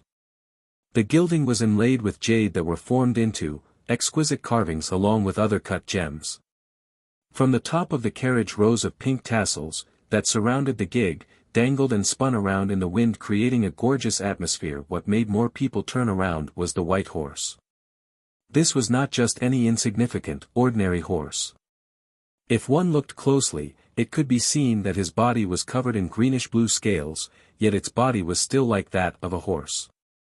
It looked like an unusual divine spirit horse. Furthermore, its running speed was faster than a thousandly blood-perspiring treasure horse by several folds. Almost in a blink of an eye, it stood quietly not moving in front of Su Luo. The greenish-blue scales on its body gleamed. Nodding its head and shaking its tail, the horse raised both hooves and winged toward the sky, giving off the appearance of a true divine spirit horse. Could this be a dragon-scaled horse? Su Luo exclaimed in surprise. These days she had been focused on studying the history and general knowledge of this continent, so she currently had some knowledge about common species. How could it not be? Nangong Liuyun's indulgent, devilish, charmingly low voice carried a hint of laughter. His sedan chair was obscured by a curtain of jade beads, but she could faintly see Nangong Luyun gracefully reclined on the soft cushion inside the horse carriage. She could see that he was dressed entirely in a gorgeously flowing, soft robe made of golden silk threads. Its hem was curved like a warm cloud, twisting and turning, draped across the edge of the soft couch with layers folded upon layers. Even the flowing light dispelled all of the shadows and created a pretty flirtatious and compelling atmosphere. Even for a moment, Su Luo found it hard to believe her own eyes. According to her knowledge, the dragon-scaled horse was a type of demon beast, with extraordinary strength. Even the most ordinary, run-of-the-mill dragon-scaled horse's strength was equivalent to a person of fifth-ranked martial artist. What kind of strength was someone of a fifth rank? Take for example, Su Shi. This little genius was still only at the second rank. Su Jingyu is merely at the third rank, and, as for the Grand General that protects the country, Su Zian, he had not even passed the fifth rank. Just with this single small dragon-scaled horse, one could be compared to an important general that protects the country. Among all the powerful people, only Nangong Luyun had this horse in the entire Eastern Ling Empire. Nobody else had one. Not only that, he did not raise this dragon-scaled horse as a battle companion but instead used it as he wished to draw a carriage. Its use was extremely extravagant. He was indeed deserving of being called His Legendary Highness, Prince Jin. Come here. Nangong Luyun beckoned with his slender, pale white fingers from within the carriage. A hypnotic smile as intoxicating as blooming cherry blossoms in March appeared on his face. His words were unhurried and careless but held a kind of strength that couldn't be ignored. Su Luo, who wanted to test the speed of a dragon-scaled horse, voluntarily lifted the jade bead curtain and sat inside. Compared to the carriage's gorgeous extravagant exterior, the interior space was much more delicate, beautifully detailed, and refined. The interior wall was inlaid with all kinds of gemstones, amber, pearl, and high-quality crystals that were priceless and unique. These gems emitted a faint luster, which generated the excess light that sweep away the haze and blur of any shadows. Such an extravagant carriage room. You must have milked many people dry of their blood, sweat and tears. Am I right? Su Luo, while admiring the luxurious carriage interior, clicked her tongue in wonder. Nangong Liuyan's face was like the full moon of mid-autumn, pure white and sleekly smooth, were accentuated by a pair of beautiful eyes like resplendent obsidian jade. He muffled a light laugh. What about it? Are you going to play the part of the righteous heroine that comes to the aid of those suffering injustice? I don't have that much spare time. Su Luo waved her hands. She sat and, doing as she pleased, picked up the white jade teapot and gracefully poured herself a cup of fragrant tea. As she finished pouring, she gave praise, as expected of His Highness, Prince Jean. You really know how to live life to the fullest.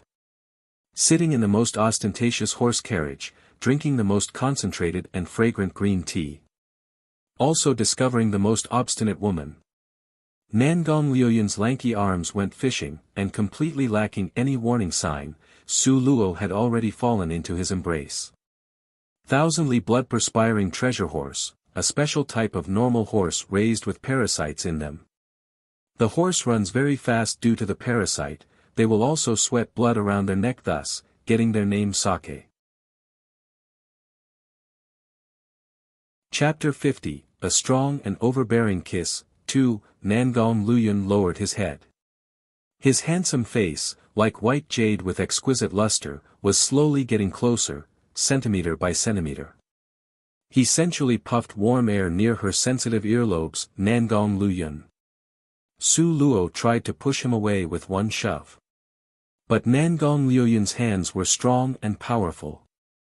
His long arms tightly imprisoned Su Luo near his chest. His palm touched Su Luo's pink tender cheek, and his thumb gently caressing her lips, like a lipstick, gentle and smooth, meticulously contouring the shape of her lips. Su Luo opened her eyes wide. She wanted to resist, but she soon discovered that she was helpless in his grasp. Suddenly, Nangong Liuyan's palms appeared on the back of her head, locked itself there, and heavily seized her petal-soft lips. His tongue was hot and soft, but also seemed to contain a formidable strength. It sharply entered to explore the inside of her mouth and closely chased after her tongue. Earnest yet persistent.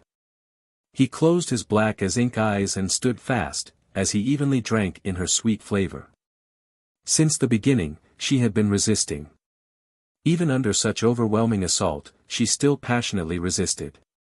But he secured her hands behind her back. The back of her head was once again powerfully in his grasp, and her entire body became weak and limp, unable to move a single step. This kiss was full of burning lust and strongly felt of honeyed desires. Perhaps it was due to a body's instinctive chemical response, or maybe it was because of his superb skill. Whatever the cause, slowly, her stiff body started to soften, and steadily began to harmonize with Nangong Liuyan's forceful, wantonly plundering kiss. Currently, Su Luo's brain activity had flat-lined. The past betrayal she experienced in the other world, the pain that tore her heart and split her lungs, she couldn't think of anything. All rational thoughts had fled, and her body slavishly listened to the commanding kiss and feedback this signal to her brain. After what seemed like an eternity, their lips parted. The corner of his mouth held a sliver of white, silken thread, giving off a coarse and wildly erotic appearance. All along, Nangong Liuyan's vision was locked onto Su Lu. It was hard to read anything from the midst of his beautiful eyes. However, they seemed to still hold remnants of passion. Su Luo's fair and delicate face, without any warning, had become red. Her subconscious mind wanted to push him away.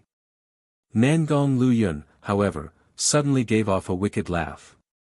Once again, his lips, like swan feathers, gently played across her cheeks, her earlobes, her eyes. Both of Nangong Liuyan's lips resembled a blazing ball of fire, wantonly setting everywhere aflame. Wherever he kissed, a fervent blaze, that could scorch anything it touched, would spread there.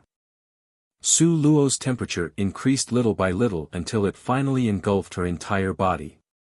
Su Luo suddenly felt as if she had been set on fire. Memories from her previous life came back thick and fast. On top of the cliff, that impossibly hard-to-forget sense of betrayal rushed forth like the tide. A sense of panic suddenly flashed across Su Luo's heart. Subconsciously, she abruptly used all her strength to push Nangong Luyun away. Nangong Luyun, who was immersed in the passion and desire, was completely taken aback. He did not expect Su Luo would take such an action, so, without the slightest bit of guard, he heavily fell backwards. Bang! A loud sound echoed, as the back of Nangong Luyun's head knocked against the hard interior wall, producing an echoing sound that was sharp and clear. The surrounding area became very quiet all of a sudden. The air was saturated with a feeling of awkwardness. Nangong Luyun's expression was covered with haze, like tranquility before a tempest.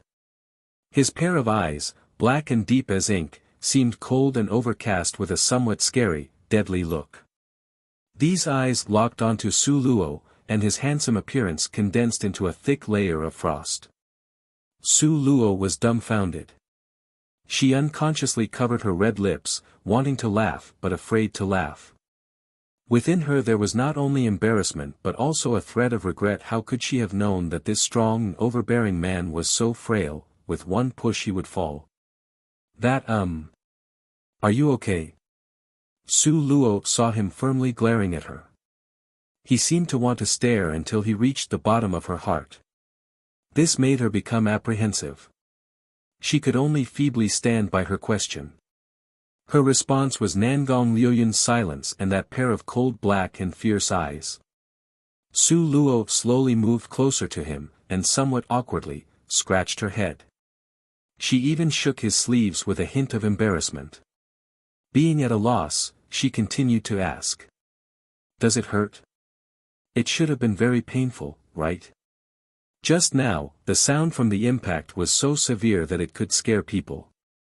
Nangong Luyun's deep dark eyes were cold and remote, and moodily measuring and watching her he replied. Want to give it a try? Chapter 51, A Strong and Overbearing Kiss. 3. No, it's okay. Su Luo saw although his face was gloomy, the depths of his eyes held a childish feeling of being thwarted. She couldn't help but think it was ridiculous. She slid a few steps back to be far from where he sat. Come here, said Nangong Luyun with one hand supporting the back of his head. The other lush and jade-like hand beckoned towards Su Luo. But the gaze he fixed upon Su Luo was with his deep enchanting and boundless pupils. His light, phoenix-like gaze narrowed. It seemed to hold a touch of laughter inside of it. From its disappearing, beautiful nature their hidden depth revealed an insufferably arrogant and noble haughtiness. That effortlessness exuded the highest quality of a tyrannical king. It was a gaze that, just by seeing it, people would find it hard to defy such elegance and charm that resemble nature itself. Su Luo perceptively shook her head. She was not a fool. If she went over now, then wasn't it voluntarily delivering herself to his door for him to ravage? Of course she didn't want that. However, Nangong Luyun's beautiful, elegantly thin, rosy pink, lips started to rise. His mouth suddenly issued out a whistling sound. It was a crisp whistle that was loud and resounding. Suddenly, the dragon-scaled horse galloping at lightning speed, by scattering open its 4 hoofs, abruptly raised up both front hoofs.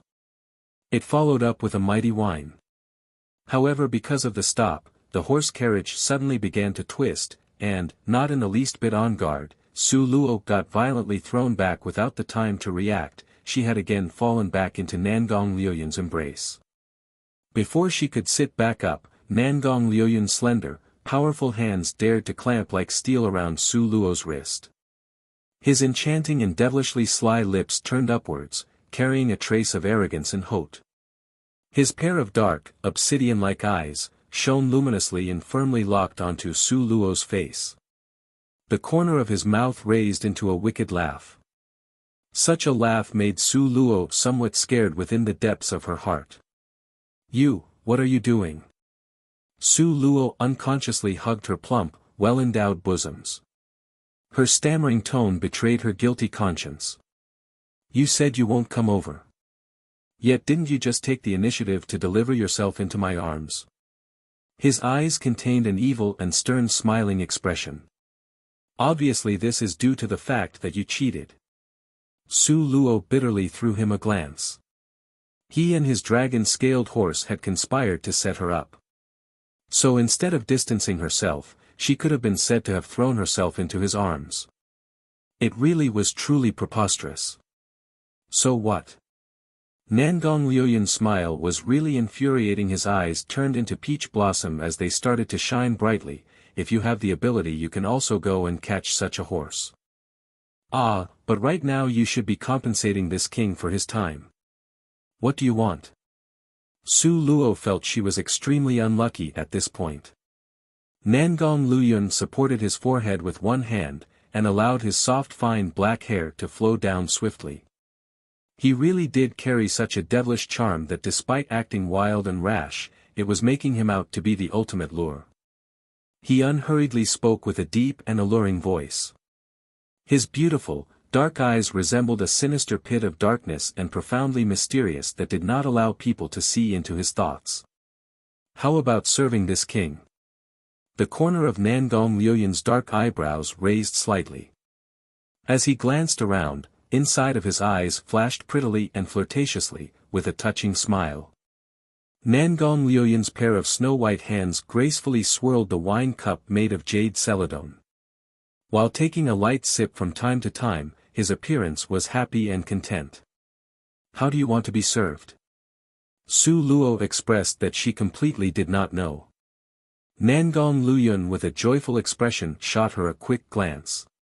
His entire body leaned on top of the soft cushion, giving off an lazy impression. From his long and narrow elegant almond-shaped eyes emerges a smiling expression. What do you think? Su Luo thought about it, picked up the white jade wine jar, artfully poured a cup of wine, and handed it to Nangong Luyun. Once you drink this cup of wine, with one stroke we'll write off what happened in the past. Come, let's drink. Nangong Luyun, unable to take his eyes off Su Luo, used his beautiful eyes suspiciously to size her up. Suddenly, his mouth formed into an extremely charming, devilish smile, and using Su Luo's hands, his red lips inhaled the amber-colored grape wine in one mouthful. But, his pair of gloomy deep eyes were always burningly fixed on Su Luo. The corner of his mouth was perfectly curved, and a scarlet drop of wine rolled down it. This gave off a pretty and flirtatious charm but also cold and bloodthirsty.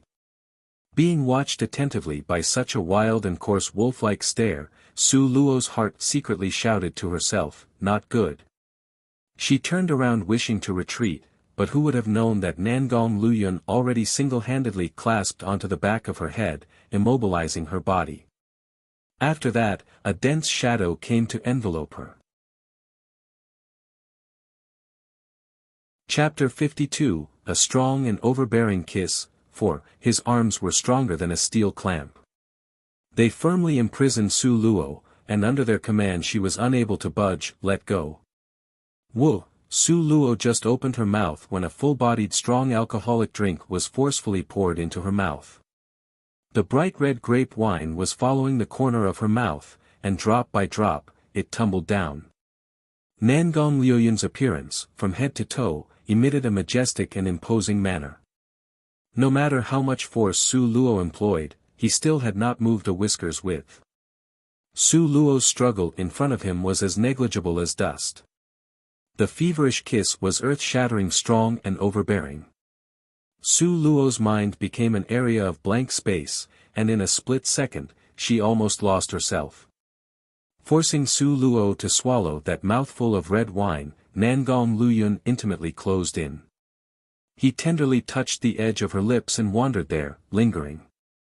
The soft kiss was as if a feather was caressing along her mouth. The tip of his tongue's scorching heat burned her, and removed any resistance to the red-colored drops of wine at the corner of her from mouth being sucked clean. Both of their extremely beautiful faces were almost within reach, close enough to feel one another's scorching, hot breath. All around them, there was nothing but quiet and silence.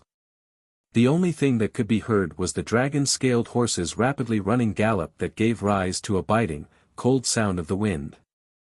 Nangong Luyun tenderly cupped the palm-sized small face in front of his eyes, scrutinizing every delicate detail, with his obsidian eyes radiating a fascinated expression while leaving behind a strong sense of passion. This kind of passion and intimacy made Su Luo feel very uncomfortable. It made her involuntarily think about the betrayal in her previous incarnation. Su Luo clearly and coldly turned her head, suppressing the severe waves of nausea in the pit of her stomach. Little by little she adjusted to the extreme. Nangong Luyun, however, did not let her go. A pale, moist finger detained her bright, clean, and tapered lower jaw. His voice carried unprecedented seriousness, stressing each syllable to ask, "Am I that loathsome?" His gaze from the beginning was firmly locked upon her face. As a result, he couldn't have missed the disgust that flitted around inside of her eyes and her feeling of distress, just a moment ago. Abruptly the mood dropped until it had reached the freezing point. Su Luo slowly pushed him away. Her gaze went through the window curtains that had been tossed aside, looking towards the distant and remote sky. "I'll ask again, am I really that loathsome?" Nangong Luyun asked persistently from behind her back. Was he loathsome? Su Luo asked herself honestly. Ever since waking up in this world, Nangong Luyun's assistance toward her has been an undoubtedly enormous boon. Although he sometimes liked to raise and lower his hand towards her, there was never any malice. But, how could she tell him about that matter from her previously life? That matter, that person, she really doesn't want to mention it. A trace of sadness, difficult to perceive, emerged from Su Luo's dimly lit eyes as she said, "My broken heart has nothing to do with you, so don't ask anymore." She did not expect that this sentence would act like a fuse, as all of a sudden, it had ignited Nangong Luyun's fury. He pulled Su Luo in one grasp, an action that was rude and unreasonable, seized her chin, and let her look at him face to face. He very fiercely interrogated, "If your broken heart had nothing to do with me, then who was it related to?" A moment ago, as the sadness that flight by her eyes, he seemed to understand but also not understand. But what he was confident of was, that those words to Nangong Luyun, definitely was not a good thing. Su Luo's certainty and air of arrogance was aroused. Her stare obstinately forged ahead, "Nangong Luyun, who are you to me? Isn't your control rather too wide?" Nangong Luyun smiled instead of being angry. A pair of beautiful, star-like eyes were cold as ice. As he resumed detaining her lower jaw, he stressed each syllable, making a vow. "You are this king's wife. This point will never change. Did I agree to this?" Su Luo's thin eyebrows had been incited, and her eyes held a shallow, mocking smile. Su Luo's long hair fluttered in the wind. Her face faintly smiled. Her meaningful glance lacked both stormy waves and swelling water. Neither joyful nor sad, the depths of her eyes hid a horrifying expression. Nangong Luyun stared blankly, as he became stumped for words. After just a moment, a mysteriously cold look emerged from its serene and hidden depth. A resplendently light smile appeared from a pair of brilliant red fulsome lips, which emitted a gem-like luster. The corner of his mouth hooked up into devilish flattery. He emphatically and self-confidently said, "You, Su Luo, this lifetime must be mine, Nangong Luyun's wife." A pair of glittering obsidian eyes flashed an expression. That disdainfully look at all living things revealed a regality, insufferable arrogance and overbearing haughtiness. Let's wait and see. Walking to the end of this road, what the final result will be. Su Luo's pink lips rose up a little. Chapter 53, To Save People from Calamity. 1. The dragon-scaled horse was really worthy of its accolades. The entire way it traveled at lightning speed, so what originally would have been a 10-day journey, unexpectedly ended when they arrived within 2 days instead. The Sunset Mountain Range was the Eastern Ling Empire's largest forest containing magical beasts. It was located in the northwest part of Eastern Ling Empire, and covered an area approximately as large as the size of a province. Inside the forest, trees have undergone countless years of nourishment. These ancient trees were not only lush and flourishing, they also reached high into the sky. The magical beasts roamed this land, without fear, and people without martial arts skills would not dare to enter inside. But the Sunset Mountain Range's arteries were not completely devoid of life. Inevitably there were martial artists who went inside. Perhaps to learn through experience and cultivate, or maybe even to hunt magical beast or to forage for medicinal herbs. The extravagantly gorgeous horse carriage slowly came to a halt. Stopping at a small village on the northern edge of the Sunset Mountain Range called Bridgehead Village. Normally people who wanted to enter the Sunset Mountain Range would rest for a night in Bridgehead Village. Here they could replenish and prepare the supplies necessary to enter Sunset Mountain Range. Eat more green vegetables, because once we go in, there will only be roasted meat. In a private room, Nangong Liuyan's chopstick picked up slices of chicken and placed it in Su Luo's bowl. Inside his eyes, they were nearly overflowing with a dazzling smile. The argument from 2 days ago, as far as he was concerned, already seemed like a puff of wind. Once it had been blown, then it was gone like a puff of smoke. After the events of that day, he quickly returned to acting the way he was before, scheming about the hunting trip, such that Su Luo could not lift her face. Su Luo glanced at him and said, "You should also eat. If you get it for me, then I will eat it." Nangong Liuyan leaned close to her, with a shameless smile on his face. However, in that very moment, a noisy scuffling sound came through from the outside. Among the noise was also accompanied along with the yells and cryings of a little girl, who seemed to have lost her head out of fear. Su Luo looked down from the open window. At that time a dispute was breaking out on the first-floor lobby. One could only see a 13 to 14-year-old girl really crying miserably. And at her side, her white-bearded grandfather had just been grabbed by the collar and hoisted high into the air. "You guys let go of my grandpa. You guys quickly release my grandpa. Grandpa will quickly be strangled to death by you guys, wah." The little girl was crying so hard that she almost was unable to breathe. Yet the person choking her old grandpa was a wealthy young noble. Though his entire body clothed in splendid brocade garment, it was a pity he had been born a sharp beak and monkey cheeks on his face. He dragged on the final sound of a syllable, and leisurely sneered. With a face that held a very ferocious appearance, "Dead old man, you see clearly right? Our plate of food has a fly in it. Come now, tell me, how will you deal with this?" That elderly man being strangled was already around 70 to 80 years old. His hair white as frost, and he had a face full of wrinkles. With his eyelids drooping, his answer did not come quickly. Misery filling his eyes, he trembled, swayed, while he entreated the man, "My lords, our inn is always clean, how could we have flies? This surely was a mistake somewhere." "A mistake? Is this not a fly? Speak you. How are you going to deal with this?" That wealthy young noble, with one foot on top of the bench, was still grasping the old man's collar with one hand. Behind him was a row of hired thugs, each and every one of them with a dragon's vitality and a tiger's ferociousness. Their gazes opened wide as a circle. They were extremely formidable. So much so that they gave off a powerfully deterring aura. These dishes.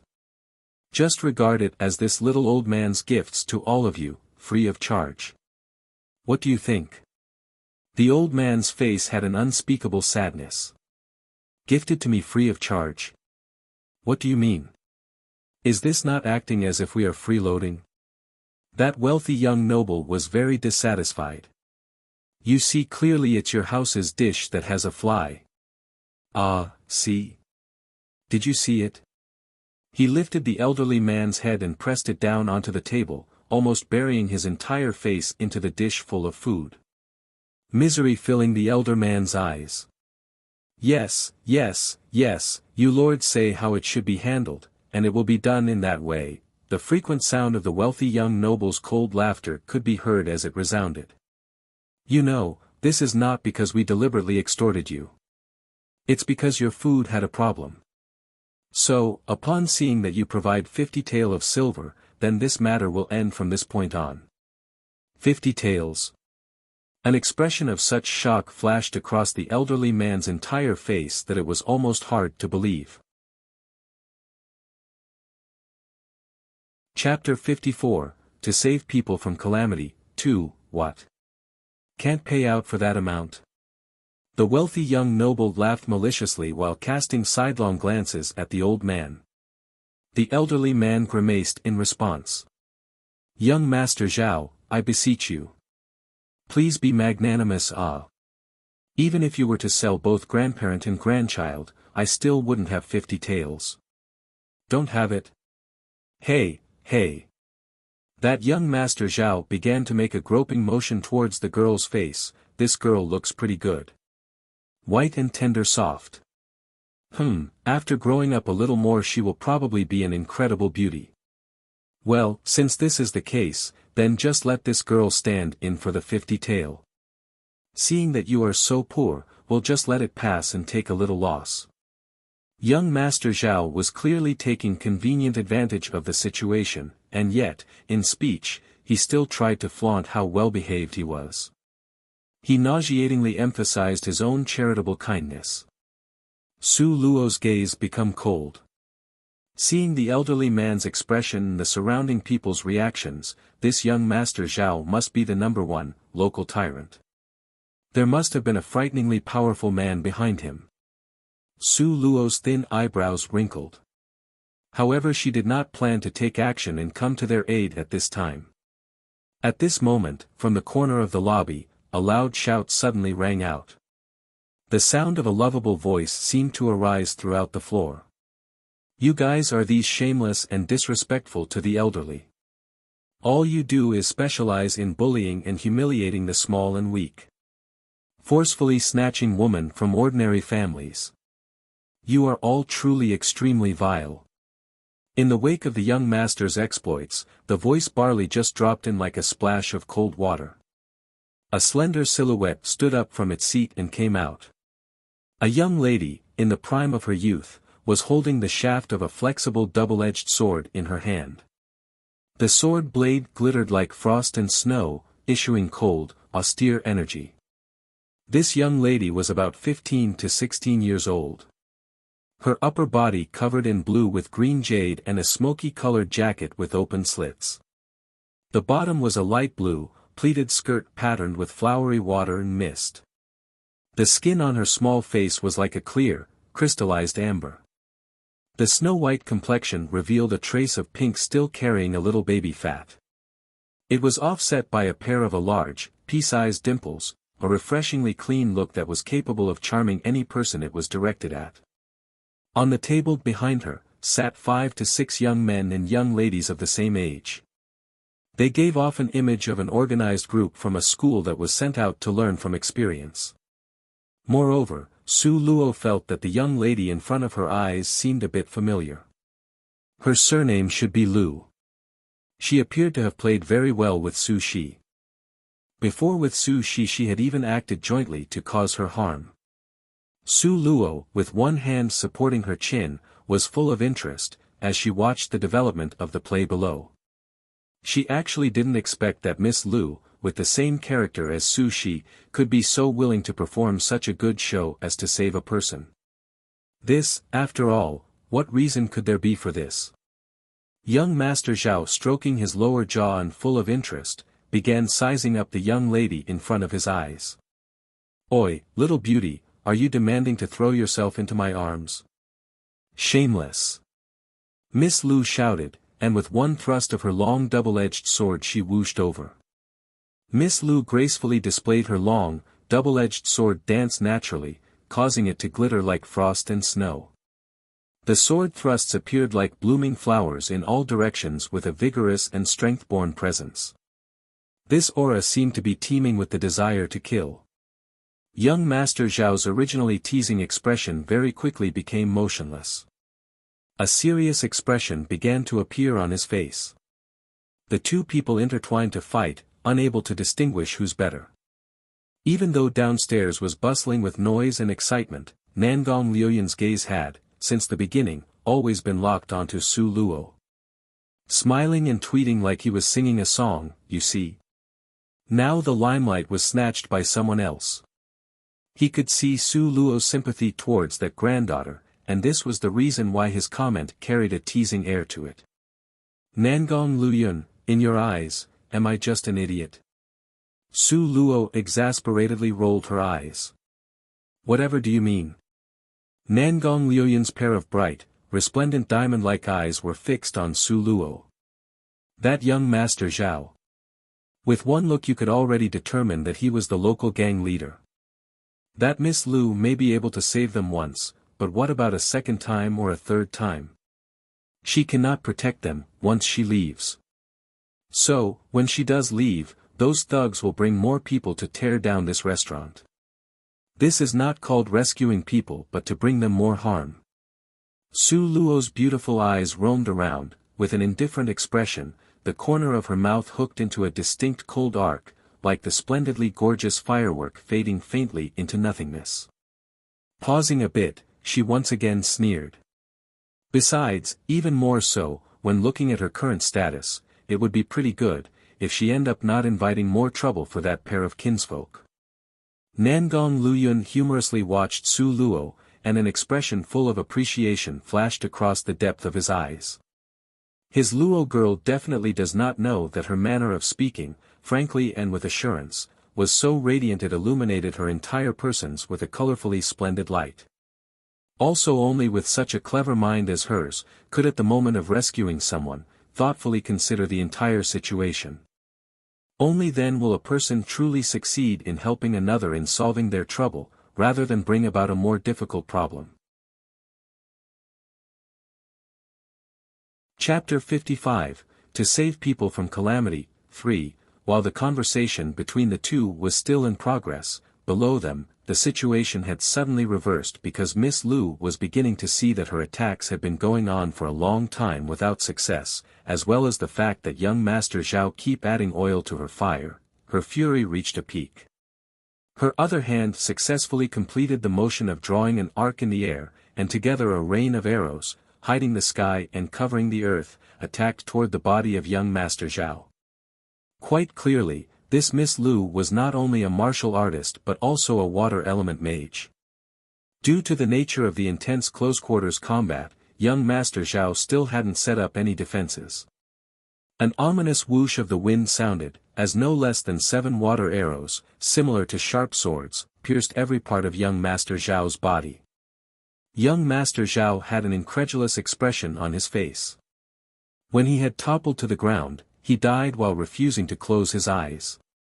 Miss Lu joyfully threw a glance in the direction of the second floor, and afterwards with a conceited manner, she walked away and returned to her team members. Young Master. The row of bodyguards behind young Master Zhao had just seen their own young master killed, so each and every one of their eyes were bloodshot from rage. Baring their teeth, they truly wished to split in their enemy's eyes and pop their veins until it exploded with their own 2 hands. All of them did not give any regards to their lives and threw themselves toward the young Miss Lu. Having pledged with their lives to eviscerate her with their machetes, they attacked with the hope of avenge their own young master. However, the schoolmates in Miss Lu's company were not vegetables. They were all brilliant students from the best Imperial Mage School. They could all hold the title of legendary geniuses. Consequently, a battle royal was about to unfold. The restaurant's owner was that pair of grandfather and grandchild. Their eyes were full of alarm mixed with despair, when they saw young Master Zhao go down. At this time, the restaurant's door had already been closed by someone. When the patrons in the lobby saw the situation was going to run amok, at any second, as fast as they could, each and every one of them run upstairs. They all gathered at the entrance of the staircase on the second floor. Those few who knew about young Master Zhao's background, felt they had really encountered calamity and expressed mutual faces of those who were truly out of luck. But not everyone knew about young Master Zhao's background, so among them, one piped up and asked. A middle-aged fellow's face, who knew the truth about young Master Zhao, forced out a bitter laugh. Because of this situation, we can only be considered to have thoroughly encountered bad luck. You outsiders wouldn't know. Young Master Zhao was the local provincial governing official's son. His only son. We never thought he would die this way. A person interrupted saying, he's merely a senior provincial official's son. What's so amazing about that? In Eastern Ling Empire, if all of the senior provincial officers were added together, one would find there were no fewer than 20 or 30 of them. The middle-aged fellow continued to laugh bitterly. This place is a small town on the edge of an artery of Sunset Mountain Range. Someone who is the senior provincial officer here, how could he be an ordinary useless official, who would normally only be fit for gorging and boozing? This honorable senior provincial official's martial art ability is deep and unmeasurable. It's said that he is at least above the 5th step. 5th step. The bystanders immediately become mutes. 5th step, how many 5th step expert could be found in the entire Eastern Ling Empire? Even the great general that protects this country, the Su general, is only at the 5th step. AI, that young lady is also really. If you're going to save people, then just save them. Why did she also have to go and kill young Master Zhao? If this type of scum in the community is not to be killed, could it be that you wanted to leave him alive to continue to endanger other fellow villagers? Then you could have still killed him in secret. Right now, the old uncle and his granddaughter is implicated in this debacle, and Zhao official also likes to cover up for his son. This begs the questions of how those two kinsfolk could live day to day in the future. Is this really saving them or harming them? That's exactly it. That young lady looks so beautiful and smart. How could she act so impulsively? She and her companions, however, are better off.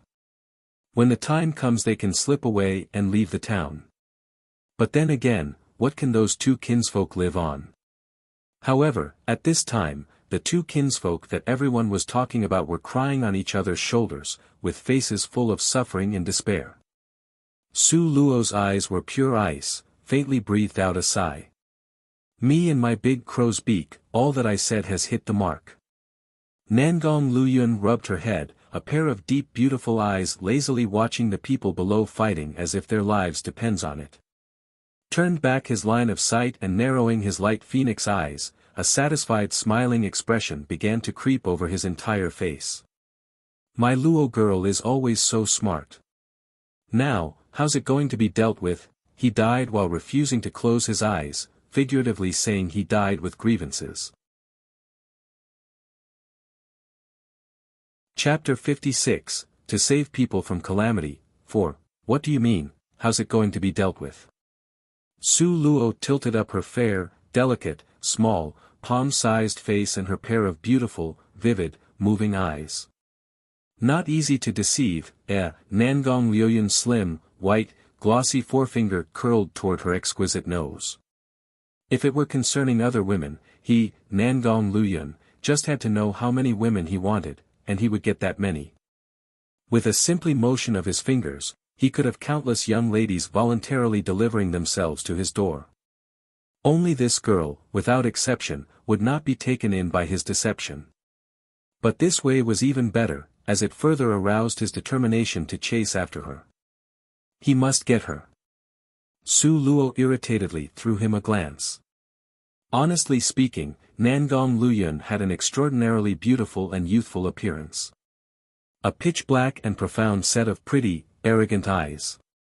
He had bright eyes and white teeth, one distinctly light, thin pair of lips, which seemed as if they were plucked from the taste of cinnabar.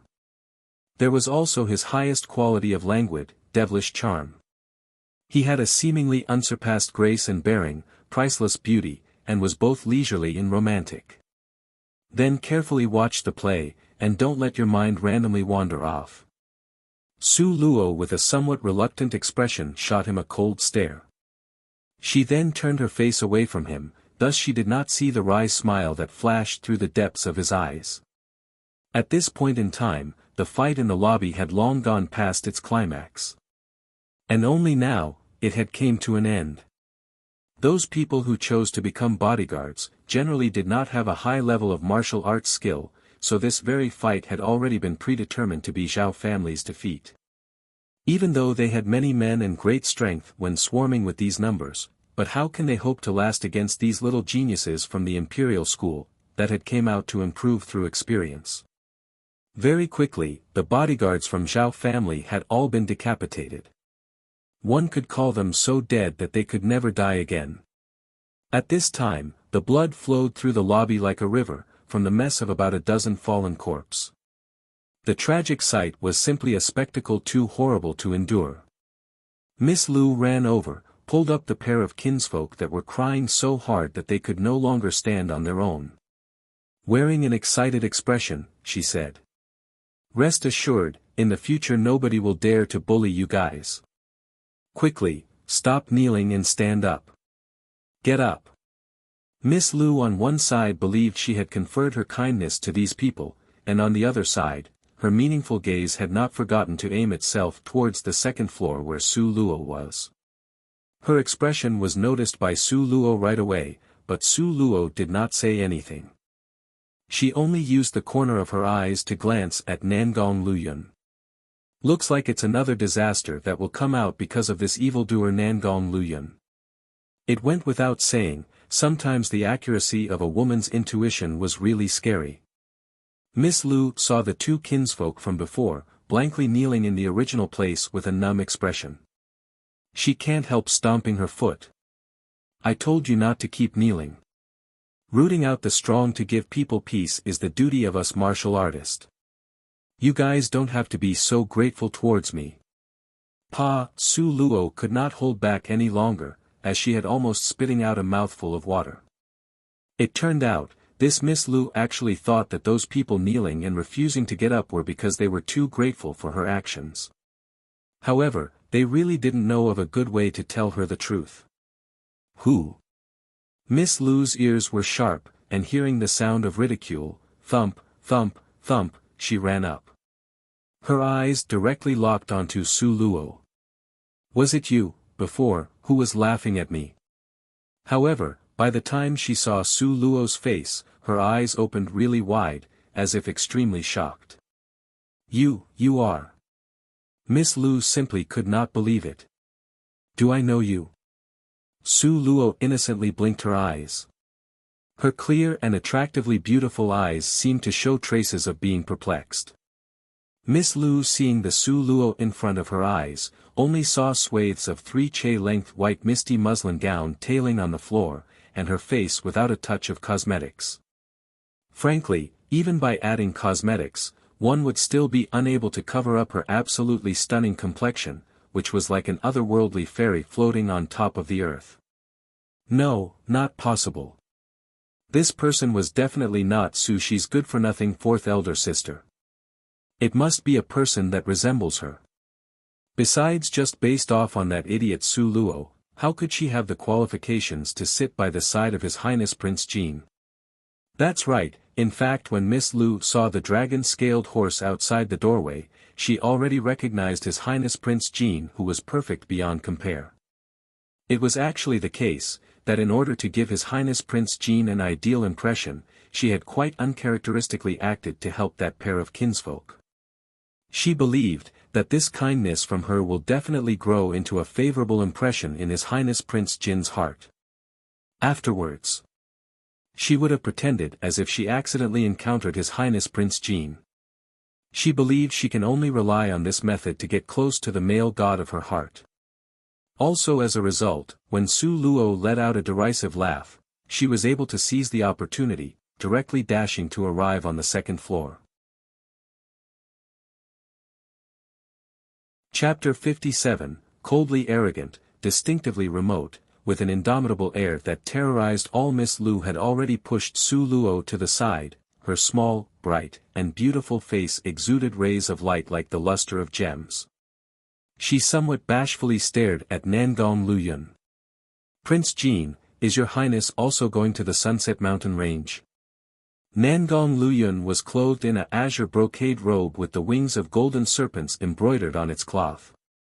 His pair of long, slender, white hands gracefully swirled the wine cup made of jade.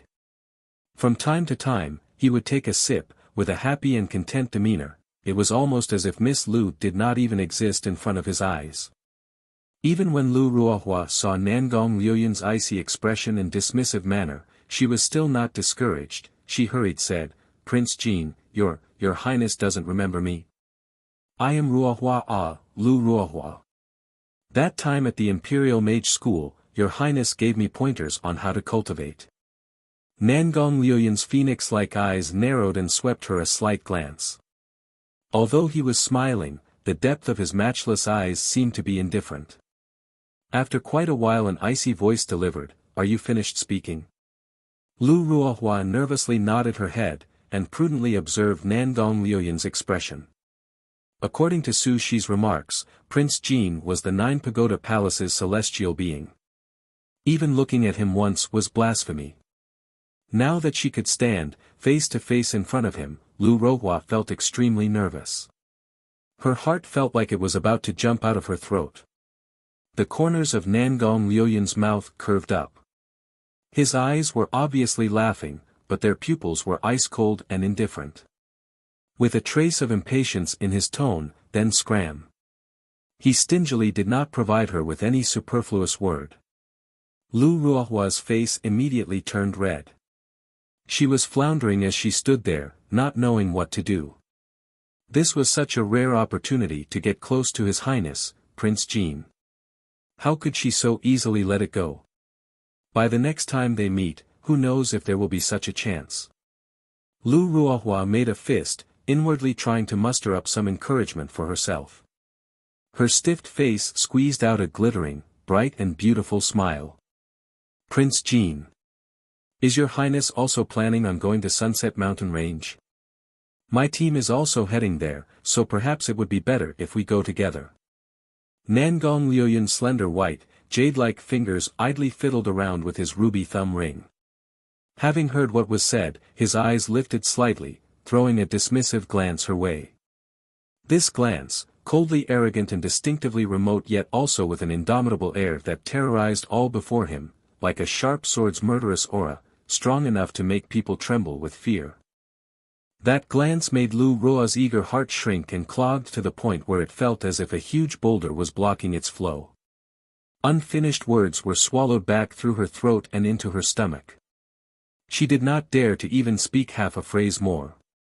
Her ashen-white face could only feel the cold sweat flowing down, drop by drop. Nangong Luyun returned his gaze back to watching Su Luo. The smiling expression from the depths of his eyes was dazzling and alluring. His pale hand, smooth as jade, picked up a chopstick full of green vegetables and placed them into Su Luo's bowl, with a smile that was eagerly attentive and fawning. "How could you attend to the play on such an empty stomach? Now, be obedient and eat another stalk of vegetable." Su Luo really wanted to roll her eyes. Thinking, she really wanted to ask. "Dear beloved Prince Jin, were your royal highness trying to draw more enmity towards me? Did you not see, just across from me, the veins on that young lady's pair of hands rose up, itching to strangle me?" But Su Luo, deserving to be called Su Luo, under Lu Ruohua's dagger-shaped eyes filled with jealousy. She very calmly and collectedly picked up that stalk of vegetable, unhurriedly nibbling on it, as if it was the most delicious delicacies in the world. When Nangong Luyun saw that she did not refuse, his face was happy like a blooming flower. Once again he personally held a bowl while ladling the wild king mushroom soup into the bowl, with an integrating and saccharine smile. "Come, you should also drink this soup. It's tasty and nourishing, and it's not bad." Opposite of them, like a lonely pestle-shaped bundle of wood pile, Lu Ruohua was so stunned that she almost fell to the floor. She simply could not believe it. She even wanted to rub her eyes to clearly see this perfect example of male god smiling with such a silly expression in front of her eyes. Is this guy really the rumored callous prince of legend? He who dealt fatal blows to others and possessed some advanced stage of misophobia? Can this really be His Highness, Prince Jin? There must be some kind of mistake somewhere. Chapter 58, Unexpectedly it really was her. Jean, Your Highness Prince Jean. Lu Ruohua sheepishly asked. Nangong Luyun, once again, threw an indifferent glance at her. His frosty eyes were like a pool of ice, remote and cold as he turned his back on her and knitted his eyebrows. Why haven't you scrammed yet? To Nangong Luyun, there were only two kinds of people, there were people he liked, and the others, who were all considered outsiders. If you were able to be incorporated by him into his universe, he would absolutely shield you and be partial without any need for justification.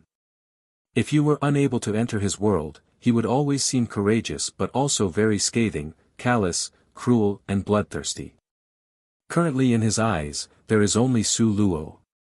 Everybody else was just fleeting like floating clouds.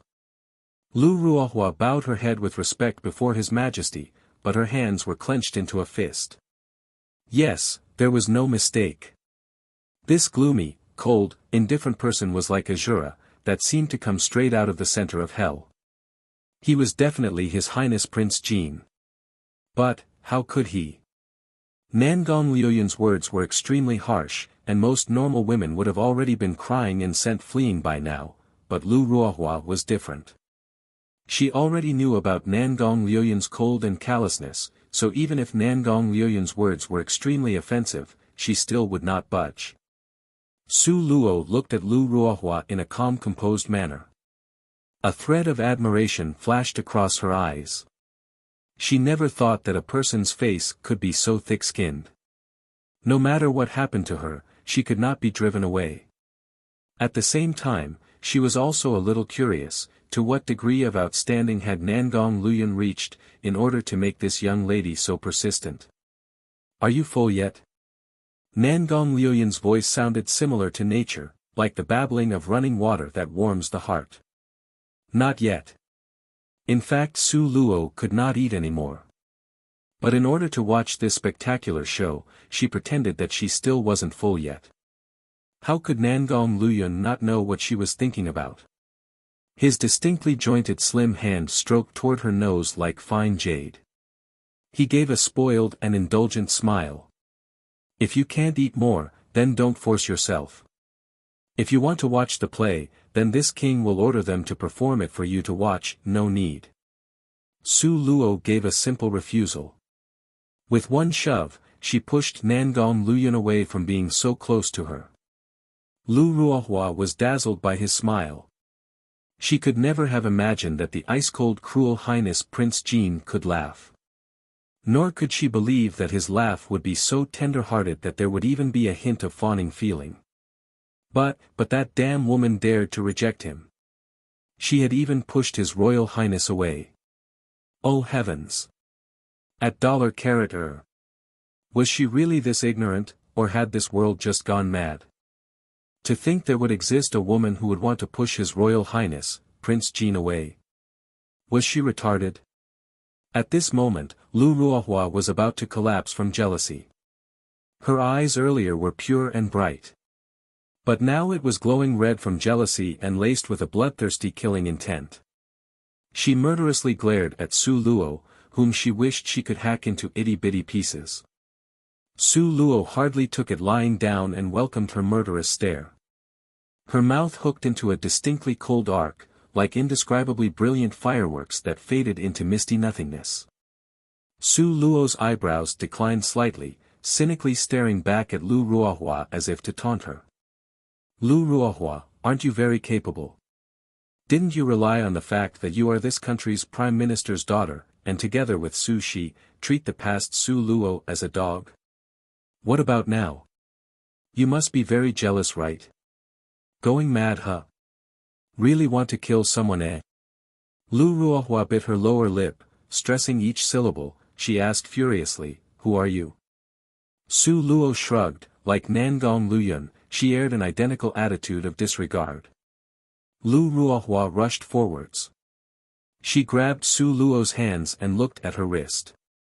Suddenly her eyes widened, with cruel and cold eyes like the edge of a blade, gritting her teeth said. You are Su Luo. You cannot deny it. The knife wounds on your wrist were ones I caused. Su Luo did not deny it, she faintly smiled. The third Miss Lu, pleased to meet you. How could it be you? Lu Ruohua would never have thought that filthy harlot, who looked like Su Luo, would actually be Su Luo.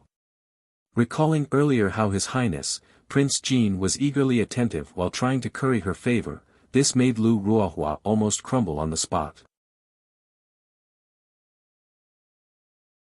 Chapter 59, Cut off at the wrist because of her rattled emotions, Lu Ruohua was tightly clutching Su Luo's hands with such strong force, that she looked like she was about to rip off Su Luo's wrist from her still-functioning arms. Su Luo's expression darkened, and out of the corner of her eyes, she shot a quick glance at Nangong Luoyun. All of a sudden, she let out a muffled groan. Nangong Luoyun's facial expression became brash and ruthlessly tyrannical in a flash. His sharp, hawk-like eyes erupted with a dense air of fury in a penetrating, icy coldness.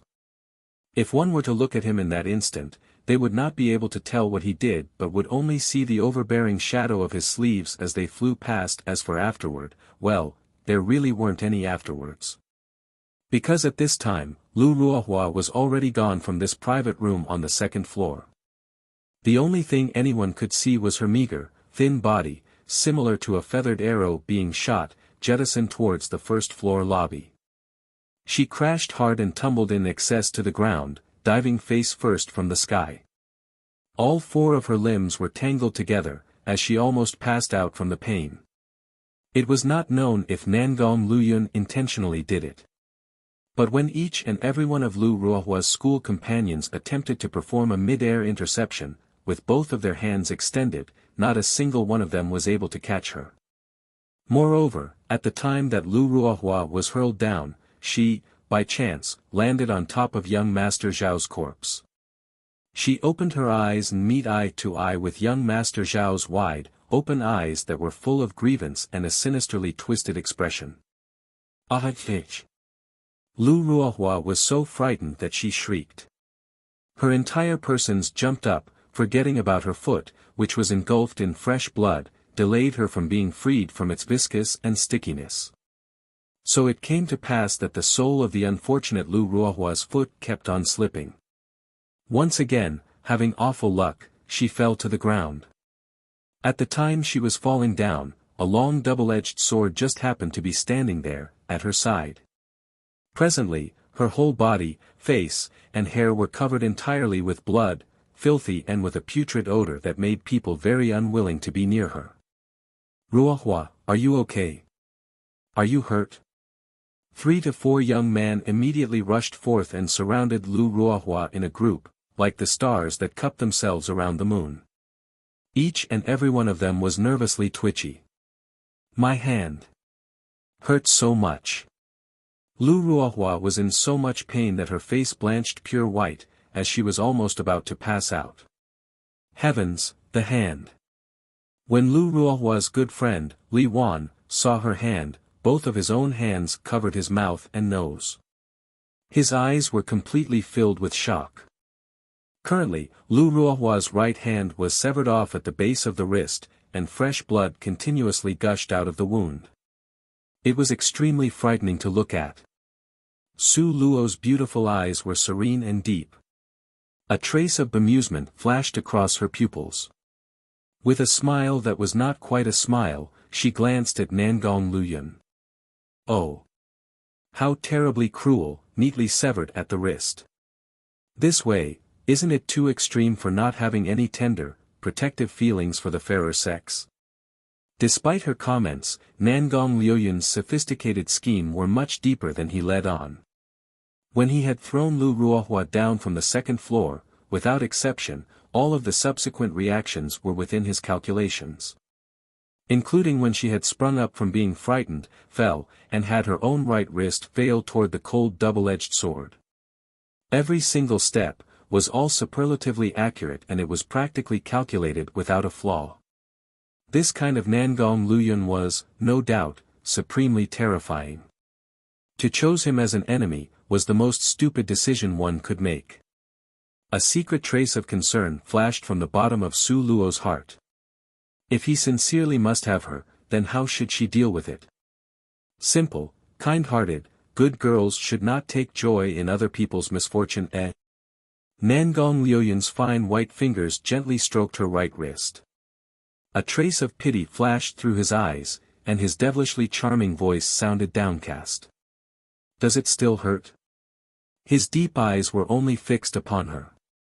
The depths of his pupils were like the untouched spring pool on top of a snowy mountain, lustrous and translucent, permeating with a desire towards her that was almost too hard to bear. Su Luo was afraid to look into the deeper meaning in his eyes and very quickly turned her face away while faintly saying, "It has already stopped hurting." She wanted to draw back her hand, but Nangong Luyun, in one grasp, had already restrained it. Taking her fair as jade hands and tightly clasping them between the large, warm middle of his own thick and broad palm. Slowly and gently he caressed them as if touching a matchless treasure. The hollow between his palms felt deep and profound, giving Su Luo a sense of security that she had never experienced before. Everything around them seemed to be very quiet. So quiet, that it was as if they were the only two people in the whole world. However, at that very moment, the door to their private room was kicked open. Chapter 60, To Tell You a Secret. 1. Su Luo saw, these people were not strangers, but Lu Ruohua's schoolmates. Su Luo's facial expression remained as steady as a statue, and with a relaxed manner, she unhurriedly withdraws her hands from Nangong Luyun's palms.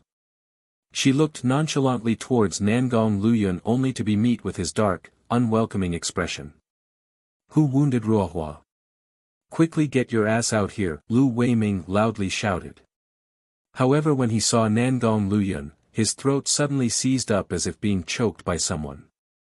His looked as if they would pop out of their sockets from staring too hard. In the end, he swallowed the last part of the sentence and was unable to make another sound. "JJ Jean, His Highness, Prince Jean. How could it be him?" Nangong Luyun leisurely leaned on the wooden chair. From his extremely stern, noble, and handsome face an expression of toying with someone slowly emerged.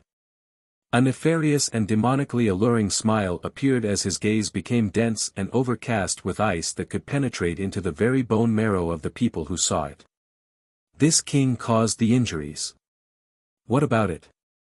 He was currently issuing a kind of incomparable imposing manner, like a giant taking one step and making the earth tremble and mountains shake. Such an insufferably arrogant manner and unrestrained ego. Lu Wei was suffering from shock and terror.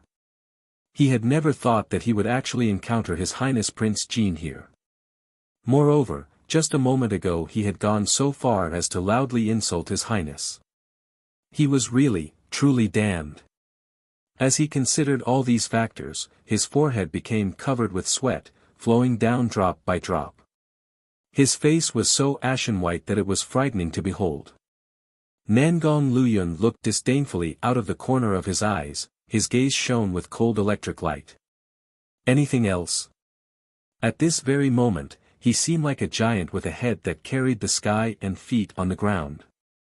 High beyond belief, while at the same time possessing a seemingly regal grandeur. How could Lu Weiming dare to sputter even half a word more? His rigid face nevertheless squeezed out a smile, the depth of his eyes full of alarm, eagerly answered. "No, nothing, Your Highness, please don't mind me and enjoy your meal, take your time." In front of Prince Jean, he was scared to even exhale audibly. He lowered his eyelids, very quickly bowed and retreat out of the room.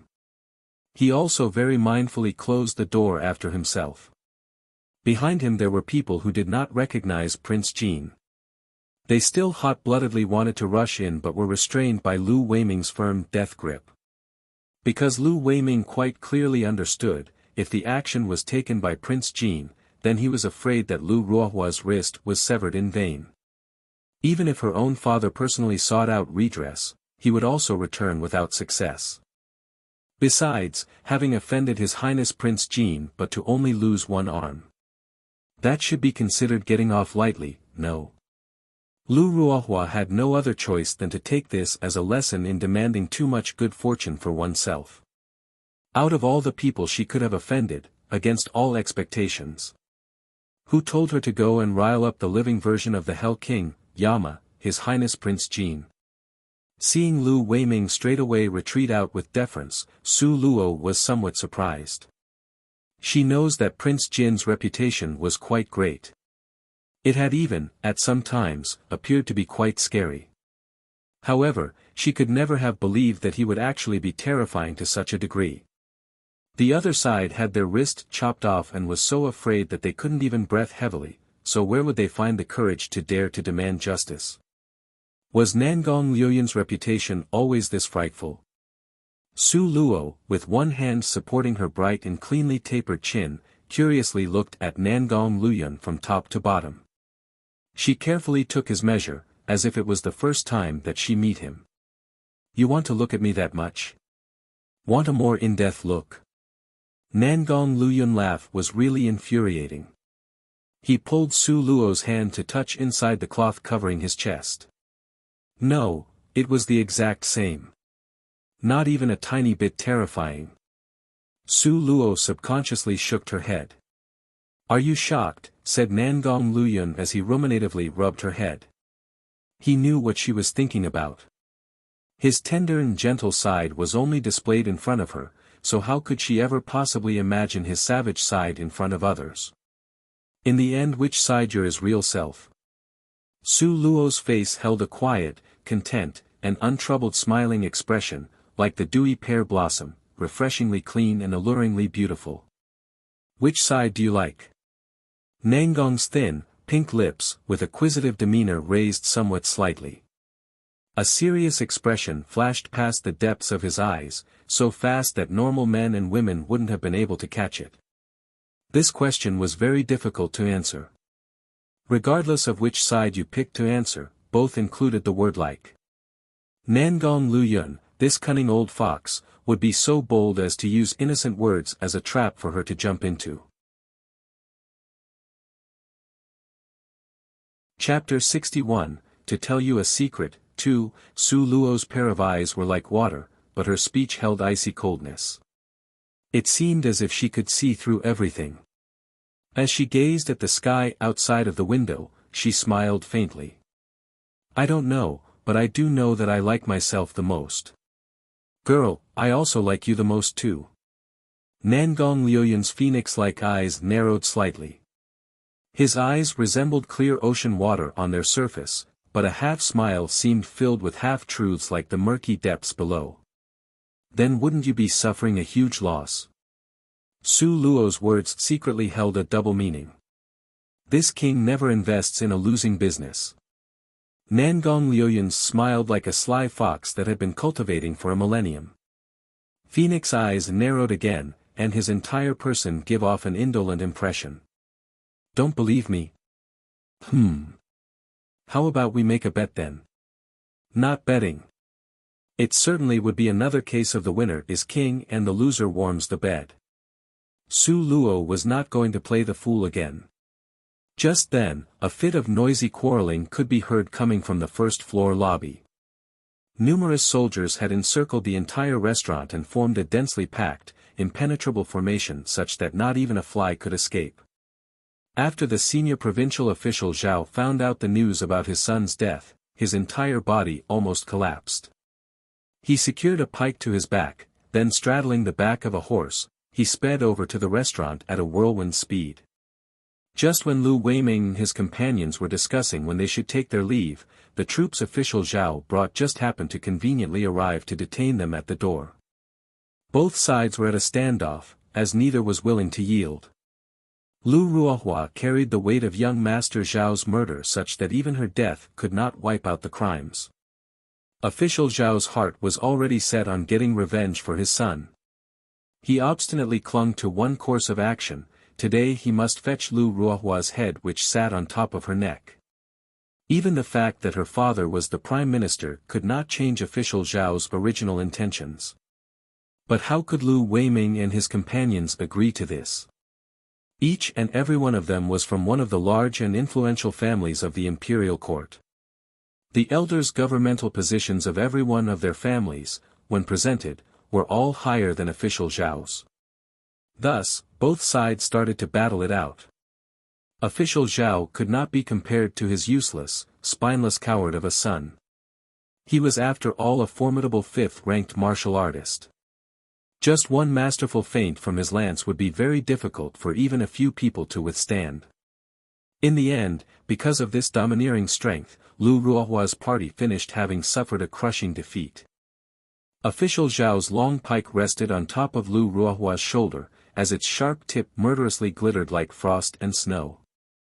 Official Zhao's grim appearance was similar to a demon's that had come from hell. His face was covered with a dense aura of death as he ominously said, "Kill yourself or be killed, pick one." At this time, Lu Ruohua's blood from her severed wrist had already stopped flowing. Her face was ashen white like a piece of white paper, and she could barely even stand upright. However, she was not even a bit panicked. Coldly smiling, she said, "You, but an insignificant official, dare to threaten this young lady? Believe it or not, in no time at all, this young lady will have you in shackles and thrown in jail." Official Zhao's expression remained somber, and his whole person was ice-cold and violently ruthless. "Will you kill yourself or do you want to be killed?" His expression was terribly frightening. It could even be compared to a devil that had fought its way out of a blood-soaked arena of purgatory, frigidly cold without a trace of emotions. Official Zhao had spent his whole life obsessed with practice and cultivation, thus he had neglected to discipline his son, leading to this tragic event. Consequently he blamed himself. Still, to shield his pride from own shortcomings, he absolutely would not let the murderer of his son escape. Even if she was a woman, even if she was the Prime Minister's daughter. Lu Ruohua saw the merciless killing intent on official Zhao's face, and a trace of fear flared from her heart. But she calmly remained unyielding and maintained a cold expression. "You want to kill me? Have you asked His Highness Prince Jin, yet?" His Highness Prince Jin. Suddenly a thread of shocked terror appeared on official Zhao's face, who had been caught up in the frenzied circumstances. His Highness Prince Jin was absolutely a stunning existence in the hearts of martial artists. Since the beginning of the continent's history, his innate skill was counted as number 2. At less than 20 years of age, he had already advanced to the 6th rank. Rumor has it that he was already at the peak of the 6th rank, and not far from entering the threshold of the 7th rank. Such a genius who wouldn't worship? Moreover, who would dare to be his enemy? His Highness Prince Jin. Official Zhao frowned, repeating the last sentence. Was it because his useless son committed an offense against His Highness Prince Jin, that had provoked his death?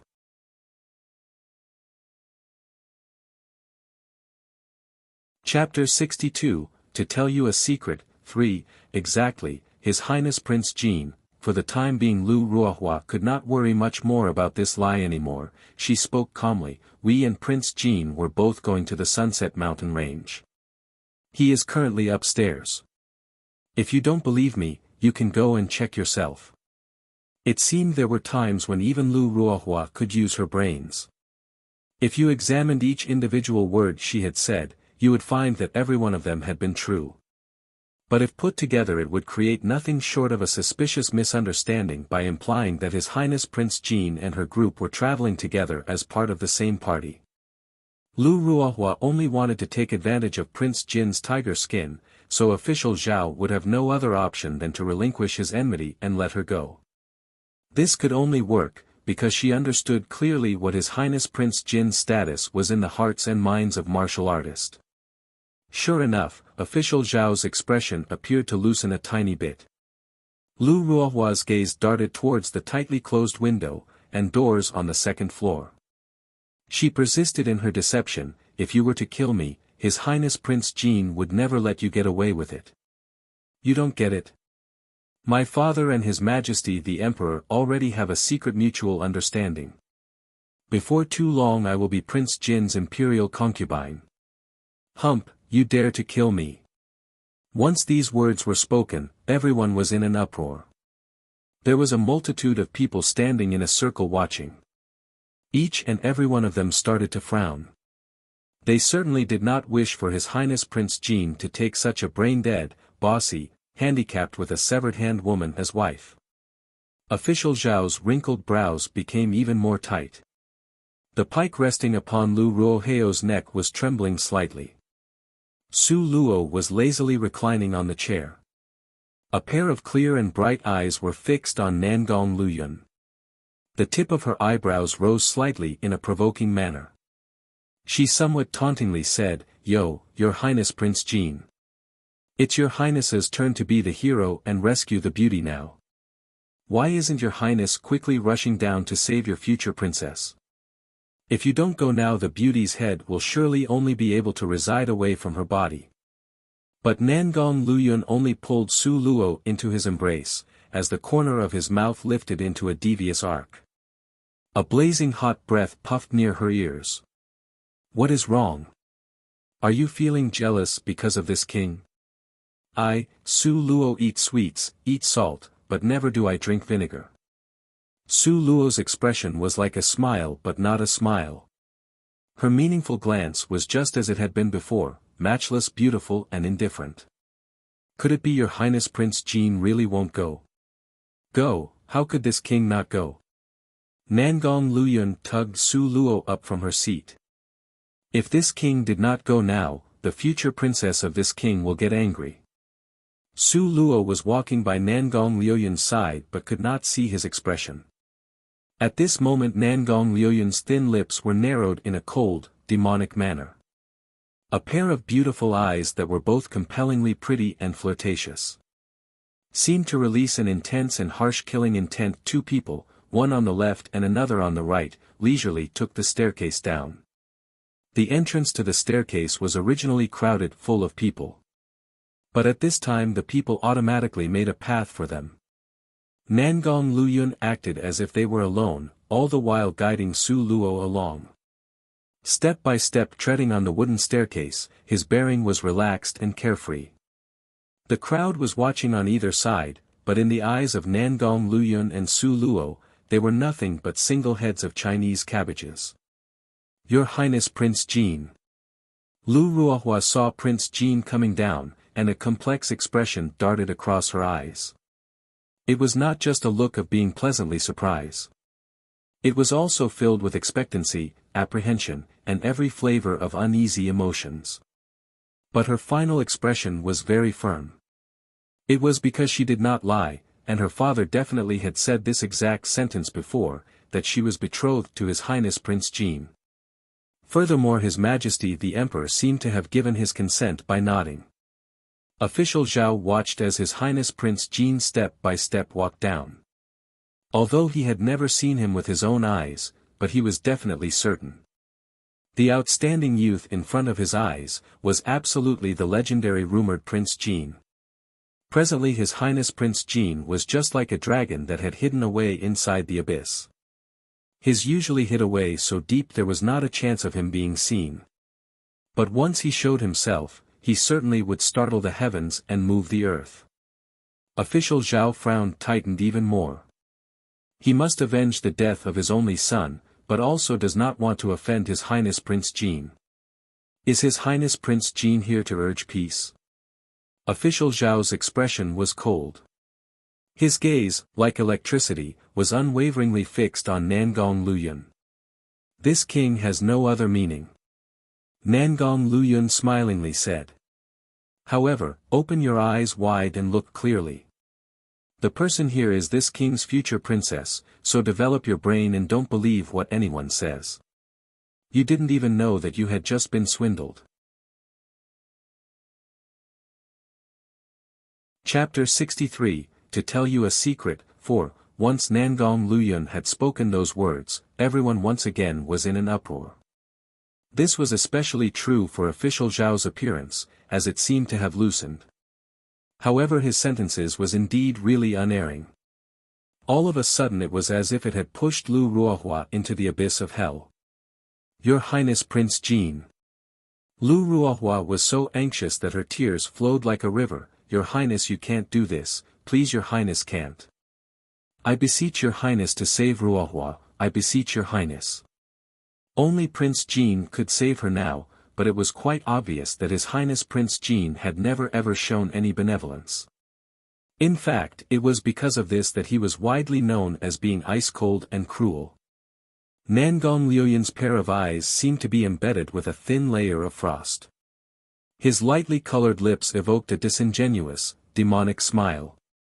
His tone was soft and gentle yet carried a strong air of harsh killing intent.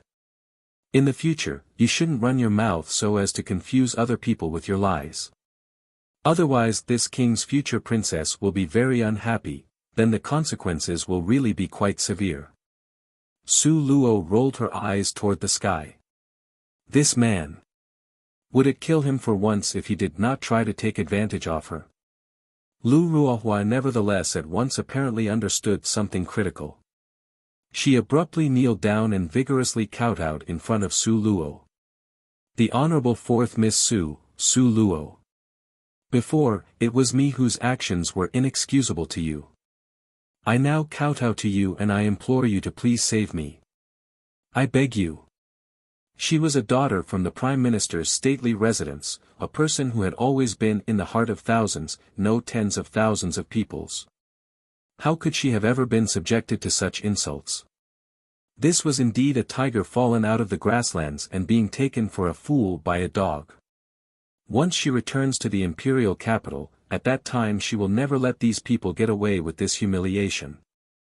Lu Ruohua secretly held these grudges deeply within her heart. But, what kind of person was Su Luo? While others had been studying in elementary school, she had already killed people with her own hand. And what was the most important part that a person learned after having trained to be an assassin? It was, of course, their state of mind. Su Luo's face was now calm and elegant. Her eyes contained clear spring water that spread in ripples. She was dressed in a graceful snow-white gown that accentuated her simple elegance, like that of an immortal. She only had a very apologetic smile, then without saying a word, she was pulled away by Nangong Liuyan. Wait! Lu Ruohua, seeing that Su Luo was about to leave, her expression suddenly became stiff, and a trace of panic passed through her heart. She immediately yelled loudly towards what she could see of Su Luo's back. Su Luo stopped her footsteps but did not turn her head. From the back, her shoulders seemed to be curved by a knife. Her waist naturally well balanced, flesh shone like polished amberstone and her aura was like a serene orchid. Her whole person was refined and gorgeous just like an immortal fairy that was above the common populace. I can tell you a secret, so you have to let me live.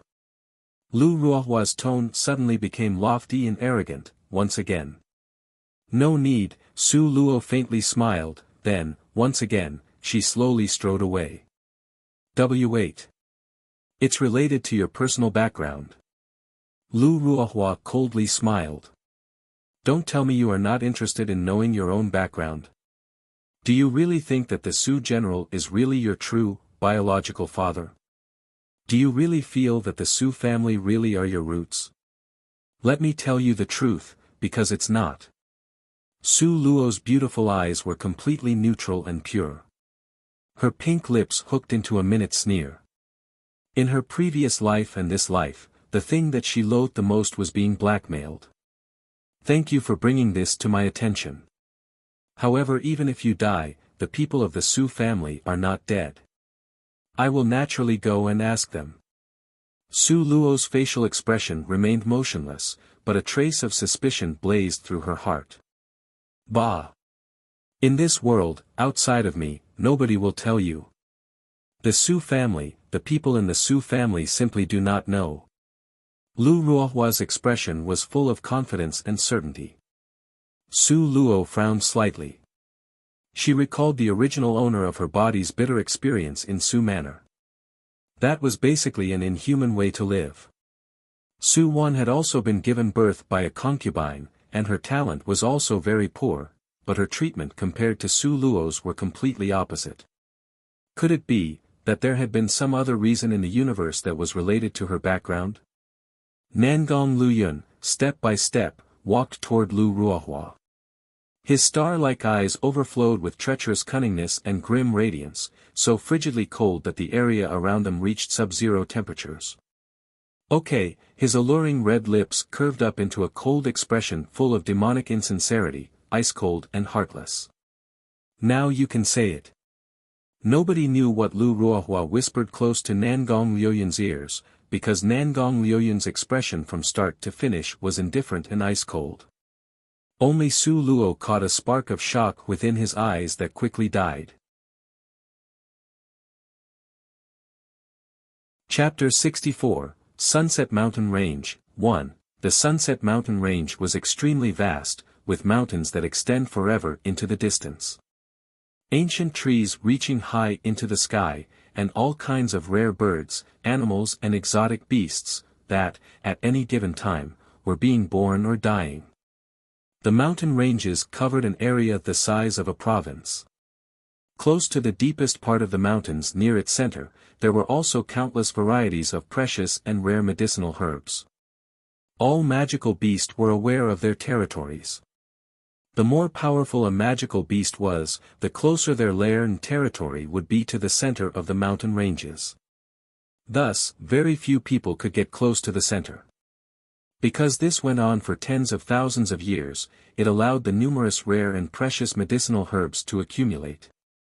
Nangong Luyun was guiding Su Luo into the forest through a winding path on the east side. How much longer will it take before we get to see an armored-backed dragon? Several fine locks of hair on Su Luo's forehead were curved slightly, emphasizing a pair of large, vividly fresh eyes that were as sparkling and translucent as jade. They gave off an indescribable feeling that was both touching and full of life. 2 days had already passed since they arrived in the mountains. But in these 2 days the only magical beasts that they encountered were weak ones. If it hadn't been rabbit types then it had been deer types. This means they were still circling around the outer periphery of the forest. The armored-backed dragon is near the center of the forest. It will take another 3 or 4 days to get there. Nangong Luyun lovingly rubbed her head. His pair of beautiful eyes hid a touch of tenderness. Then he was asking, "What's wrong? Are you tired now?" He was dressed in a large, white embroidered robe. The Chinese-styled robe was simple and elegant, imprinted with patterns of obscure crescent moons. That tempting flowing robe set off his body as an invitation to the pearls among the womanly flowers. He was enticingly charming to all things living. Being so close to him, Su Luo could smell the light fragrance of the jasper flower on his body. A kind of gentle flavor that held the summer heat. It was an extremely nice scent. "It's not that," Su Luo somewhat regretfully pointed to the medicinal herbs around them. "Look, 100-year-old lingji mushrooms and 100-year-old ginseng are everywhere, but we can't take any of them along. It's such a waste. If only my space was opened, then I could definitely take all of these precious medicinal herbs. The effectiveness of these herbs is just too low." Nangong Luyun shook his head, with a disdainful expression, and then said, "Wait until we enter the center of the forest, then you will understand. At that time, this king guarantees that you can collect to your heart's content. Oh, by the way, the group of people that have been constantly following behind us, it won't be a problem, right?" Su Luo's beautiful eyes roamed around and the corner of her mouth lifted into a decidedly cold arc. It resembled a dazzling fireworks that had faded into something faintly discernible, and then to nothingness. 2 days ago, after Nangong Luyun saved Lu Ruohua. In response, that small group followed tightly behind them as they entered into the Sunset Mountain Range. However, they followed neither near nor far behind. They also did not come forth to greet them. Su Luo's eyes flashed with a trace of suspicion. She still had no idea what Nangong Luyun was thinking. Why would he unexpectedly acquiesce to having them following behind? Even though, they did left a distance of about 100 meters in between them. But according to Nangong Luyun's previous disposition, shouldn't he have already, with a bored expression, driven those people away? Even though they are waste of lives, they also may have their uses. Therefore it's best to make the most use out of them while we can, so as not to randomly squander such an opportunity for exploitation. This was Nangong Liuyun's response. This response only served to make Su Luo even more confused. He enjoyed the view of this girl's beautiful eyes wandering around like rushing water in front of his eyes. After much thought, her expression remained ever perplexed. Nangong Luyun felt that this expression was really cute. Nangong Luyun gave a mysterious smile, as he touched her head fawningly, "You'll find out very soon." His tone of voice was gentle, indolent, and quite nice to hear. In the forest, ancient trees reached high into the sky, surrounded by verdant and lush vegetation. The area of this ancient, primordial forest was a sight to behold. From far away, you could hear the deafening sounds of magical beasts roaring through the tress. The cause of Su Luo's befuddlement was that Nangong Luyun did not walk in a straight line toward the center of the forest. Rather he kept strolling around in twisty circles, as if he was looking for something. "Are you afraid?" Nangong Liuyun's pair of eyes shone like the sunlight, reflecting off a bright luster as clean as the clearest pond. It was as if some glorious stones had gathered together all the brilliance while simultaneously carrying a hint of gentleness and warmth. Even though Su Luo had an astonishing amount of talent, at this moment, she was nothing more than an ordinary person that had zero spiritual strength. In the midst of this primordial forest, where magical beasts run amok, who knew what things one could encounter? Chapter 65, Sunset Mountain Range, 2. Su Luo's gaze was clear and dainty, as she gave a superficial smile. "What is there to fear? Don't tell me that you think I don't have even the slightest capacity to protect myself." Right now she did not really have any spiritual strength, but her previous life had provided her with more than 10 years of hellish training. Moreover, her career as an assassin wasn't just some useless walk in the park either. The kind of bloodthirsty instinct to slaughter had perfected a single-minded, fearless, and tenacious heart. Suddenly, a meaningful smile that was not quite a smile surfaced from the depth of Nangong Liuyun's eyes. He was currently hand in hand with Su Luo, when he suddenly pulled her behind his back and stopped in his tracks, not moving. His beautiful lily-white hands were holding Su Luo's hands. His gaze was languid and devilishly charming, yet it seemed to continuously hold a look of a ruthless tyrant. All of a sudden, his mouth elicited a sinister smile and he unhurriedly let loose but 2 words. "It's coming." What was coming? Su Luo's heart was full of curiosity. From his tall, straight, and well-favored back, she peeked out, following his gaze and looked toward the front. From a distance about more than 100 meters away, she saw an enormous coiled python. The python was no less than 10 meters long, its lower body was coiled into a crude crater. The scales that covered its body was a gorgeous rainbow color. Its bloody mouth gaped wide open, like a sacrificial bowl, and its split tongue was the size of an average-sized snake, which gave off a vengeful and malevolent impression. Wild serpent, 4th-ranked magical beast with a very strong attack power and highly poisonous. Nangong Liuyun's dark red lips softly informed, giving Su Luo the detailed explanation. If it were any other, he naturally would not have said a word. Hiss. Hisses. The large python's mouth hissed its snake-like tongue, then its mouth let loose a dense green fog. At this time, a spotted deer, momentarily passing through without checking, became contaminated by the miasma. Not long after it had come in contact with the poison, the entire body of the spotted deer started to seize. It was as if its body was covered in some kind of corrosive, for even the naked eye could watch the rapid rate of decay as it slowly claimed the deer. By the time it finally collapsed, there was only a white skeleton left. On the ground the dense green ink-like substance was similar to a carbonated juice, continuously releasing small air bubbles. The air still had a strong stench of rot. From start to finish, the spotted deer's decay, which started from being robustly alive to being a corroded puddle of melted flesh and bare bones, took no more than 10 minutes. Such a toxic poison, Su Luo suddenly had a feeling of absolute horror. This poison was absolutely more terrifying than the most concentrated sulfuric acid. Despite this, the snake venom could indeed be great stuff for wiping out any trace of corpses. This function was why people would often journey far from home to obtain it. Su Luo asked herself honestly, in the event that she came across such a large python. If she wanted to beat it, it would nearly be impossible. Of course, if she fought with the thought of mutual destruction, it's not like she wouldn't have the ability to battle against it. In a brief moment, this giant python had given her a vivid lesson. The existence of the wild serpent taught her that once she entered Sunset Mountain Range, she must think of how to proceed carefully by adapting to the matters at hand. If she want to walk out safely and intact in the forest, she must take care with each and every step with constant vigilance. Nangong Liuyan's pair of deep eyes were like a night-black pearl in the middle of the deep sea, shimmering with luminous radiance. He smilingly said, "Girl, neglect the fundamentals and concentrate on the details. The most useful part of this wild serpent is not really its poison. Could it be its central monster core?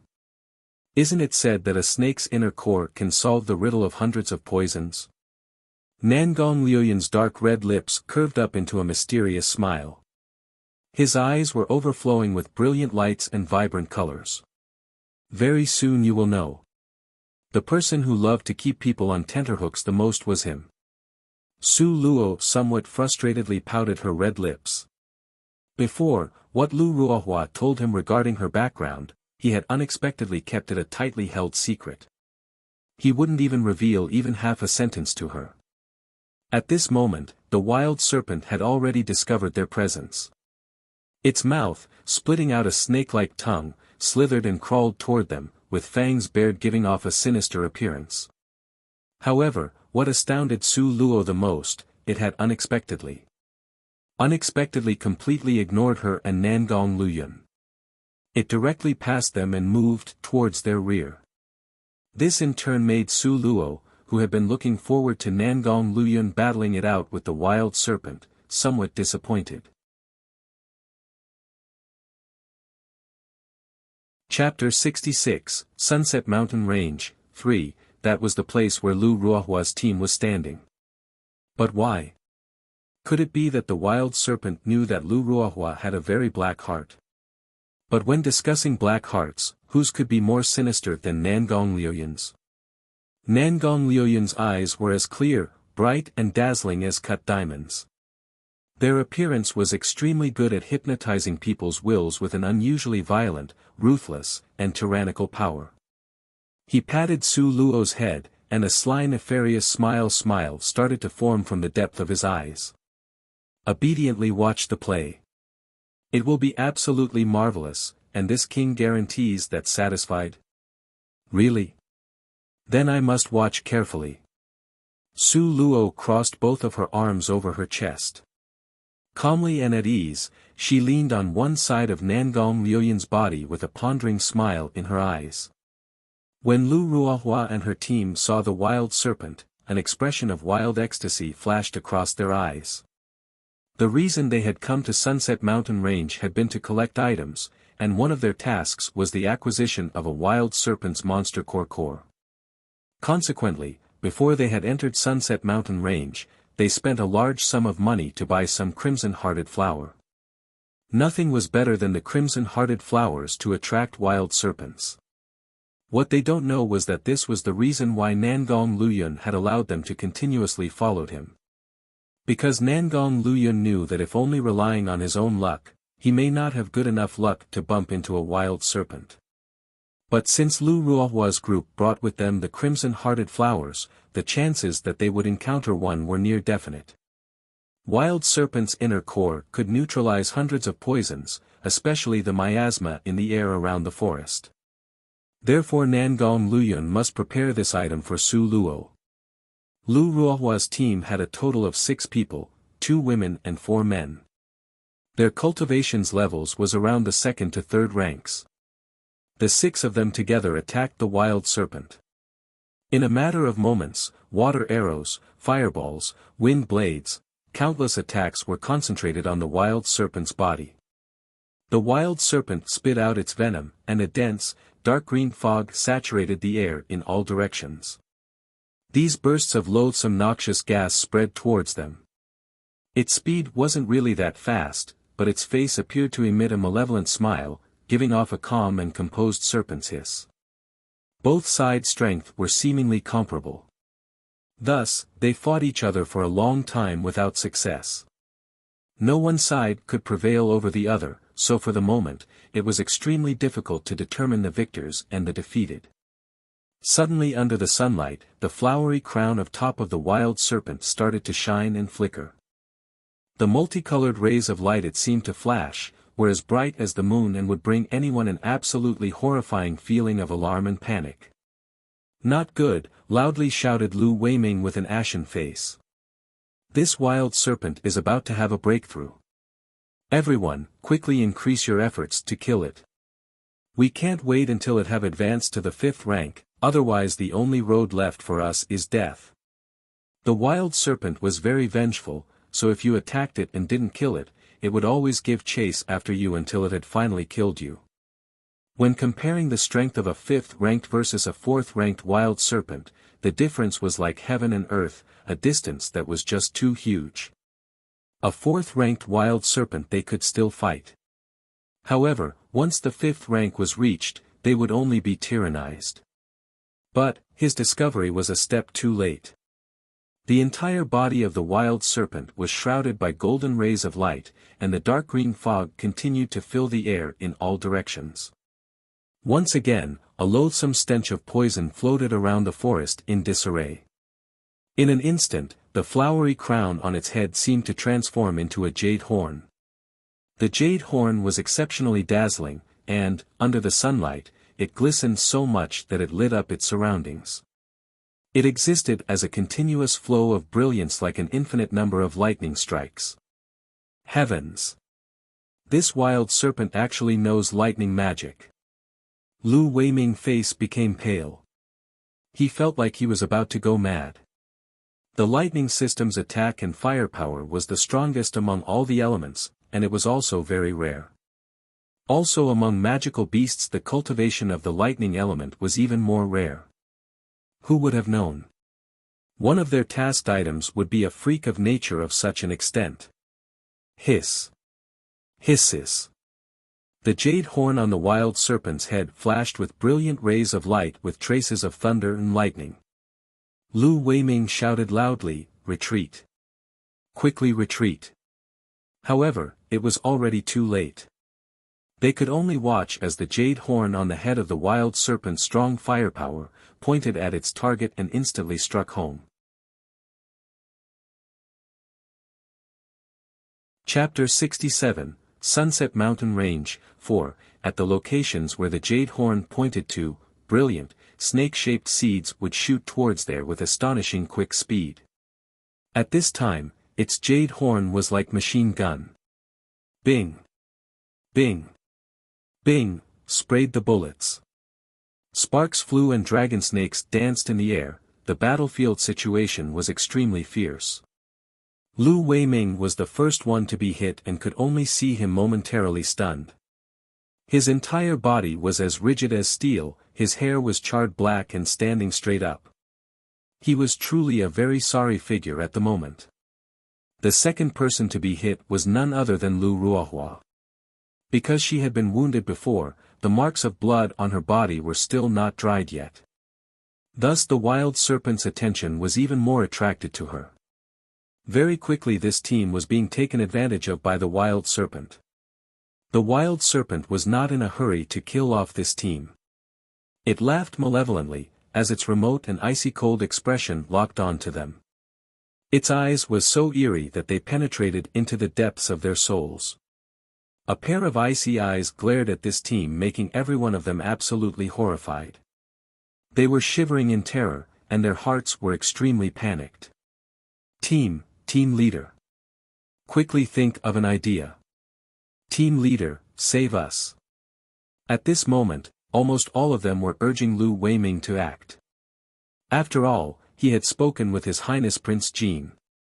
It was for this reason that he was viewed the most suitable to speak on their behalf. Lu Weiming was still very anxious, seeing the two people watching the play not far away. A complexed expression flashed across his eyes. He knew, with His Highness Prince Jin's cold and detached personality, he probably would watch them all get swallowed up by the wild serpent. Afterwards, he might even turn around confidently and with ease walk away. Compassion, sympathy, benevolence, these virtues would not appear on his body. At this time, the wild serpent was splitting out scarlet snake bombs. Lu Weiming's neck went back and forth. Finally, Lu Weiming's feet weakened at the knees, and he anxiously shouted, "Your Highness Prince Jean, save us. I beg your Highness please. If your Highness don't take action now, we will definitely die."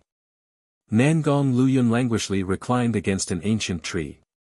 His phoenix eyes narrowed and the corner of his mouth lifted into a resplendent demonic smile. His bright blood-red lips shone like they were scattered throughout with glossy and shimmering gems. However, it remained silent, not saying a word. Seeing that His Highness hadn't the slightest thought of taking action, Lu Weiming and his companions were becoming very anxious. There was only one life, so once they were dead, there was nothing. Each and every one of them was an arrogant, spoiled child of the heavens. How could they just die in such a helpless manner?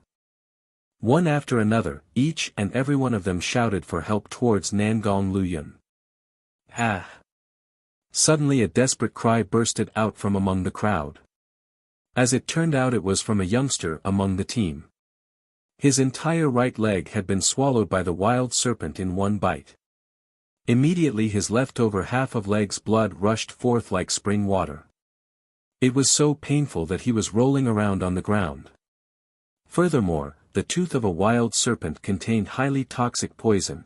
It possessed violently strong corrosive properties. One could only see the youngster rolling around on the ground grabbing his right leg, as fresh blood was covered in countless tiny poisonous bubbles that burst forth. It seemed as though it was spreading from the bottom up.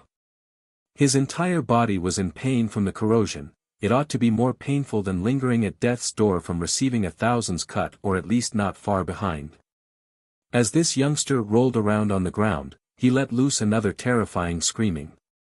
Finally he just couldn't stand it. He pulled out a dagger and thrust it straight into his own heart. Watching the youngster, who had immediately become a white skeleton after his last breath.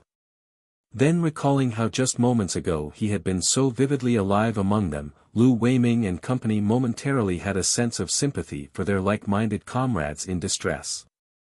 Even though it concluded this way, Nangong Luyun deep, dark eyes were just like the quiet ocean under the white clouds, tranquil and unfathomable. It was as if the death of the youngster was not even a bit gruesome to him. Only until this moment, did Lu Weiming and company truly understood how cold-blooded and heartless His Highness Prince Jean really was. In the beginning they fancied the notion that they were lucky to be following behind His Highness Prince Jean. Even more, they earnestly hoped that at the time, when they came across danger, then they can obtain his helping hand. Naive, they were truly too naive. Chapter 68, Sunset Mountain Range 5, with expectations that those two cold-blooded people might have actually had a merciful heart, Lu Weiming and company were truly navy.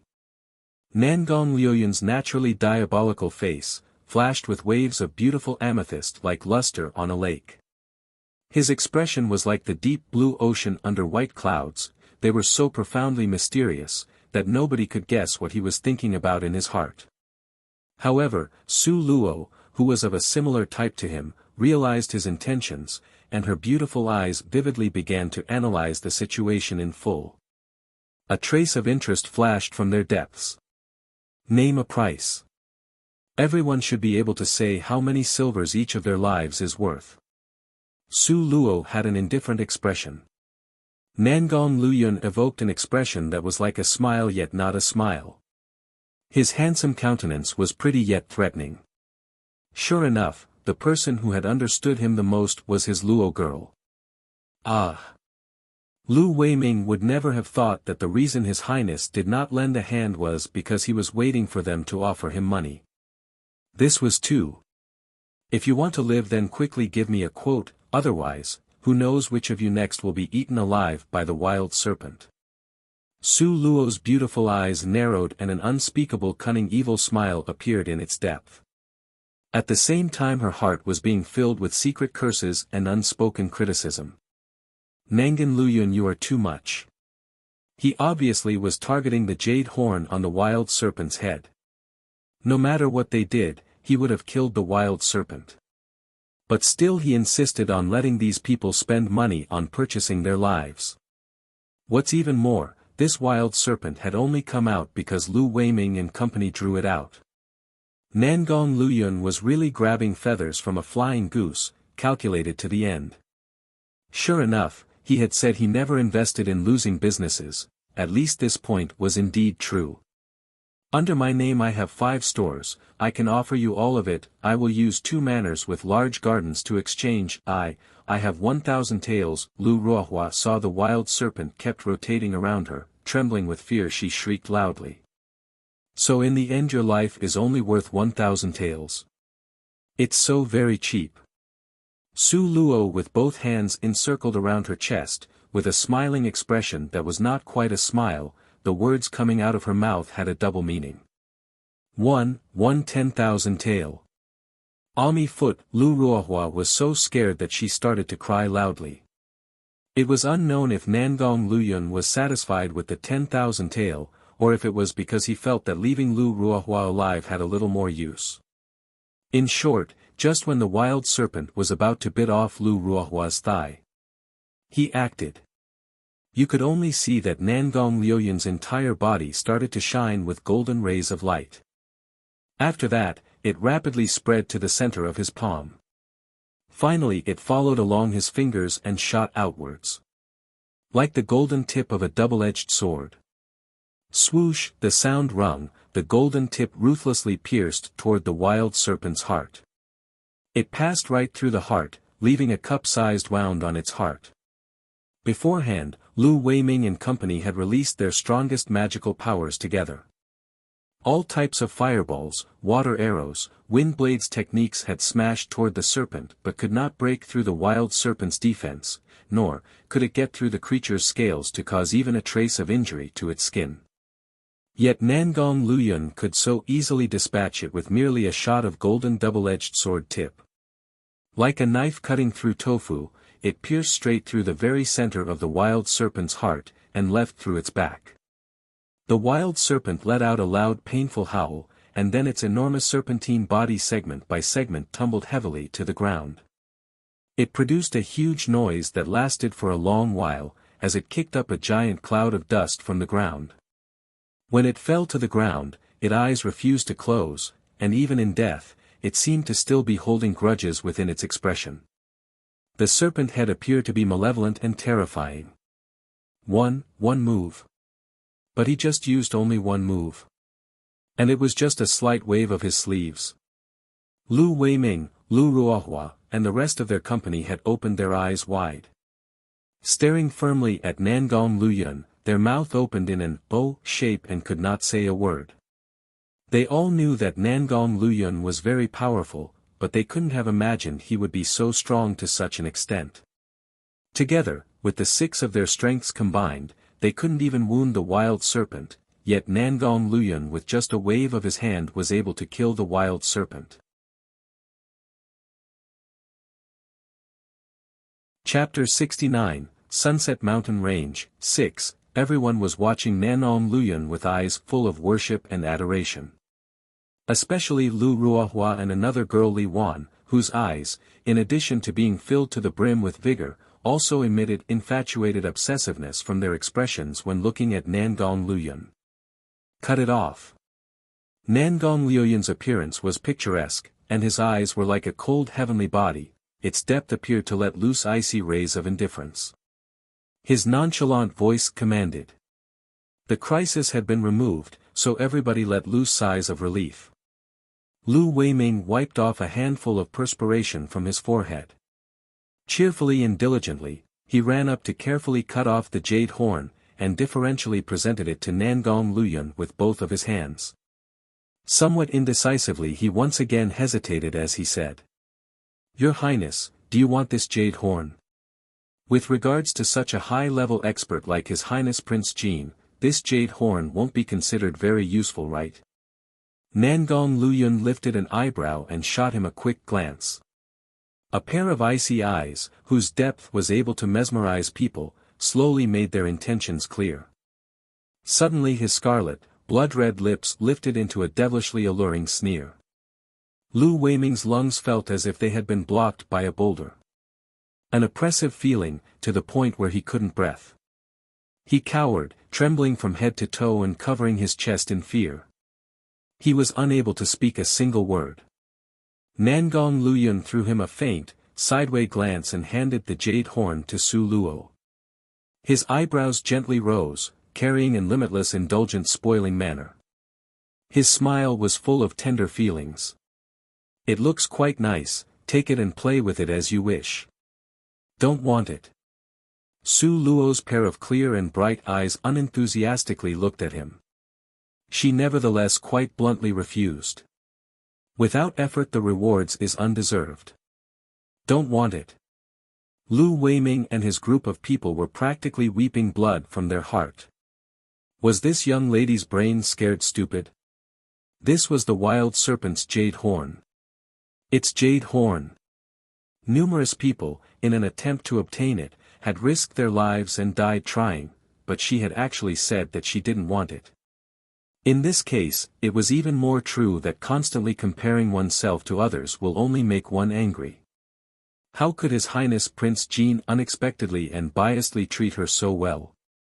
Lu Ruohua bit her lower lips, nearly chewing the gums of her mouth to pieces. She was so envious that she nearly went insane.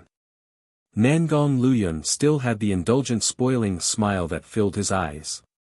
He gently rubbing her head. "If you don't want it then just throw it away. It's not as if it's some valuable stuff. Throw it away." In a split second, almost all of their eyes were concentrated on the jade horn lying on top of Su Luo's white slender palm. Their eyes clearly were expectantly waiting for her to throw it away without delay. Su Luo saw their eager expressions turn expectant to the point where they began to salivate. Her heart secretly felt that it was laughable, but her mouth only said, "Since this being the case, then well. I'll first help you take care of it. Whenever you think of it then I'll return it to you." Nangong Luyun was non-committal. But once the words were spoken, Lu Weiming's type of people's disappointment was one that you could imagine. Nangong Luyun's body showed a cold, indifferent intention. His expression was alienating and unsympathetic, coldly looking in disgust at Lu Weiming. Inner core. Lu Weiming's expression was as usual, however his heart was secretly whining about his bitter luck. With His Highness Prince Jin's type of strength, how could he still cared about the inner monster core of the wild serpent? He originally thought to take advantage of the confusion to remove the inner core, because this was one of their tasked item.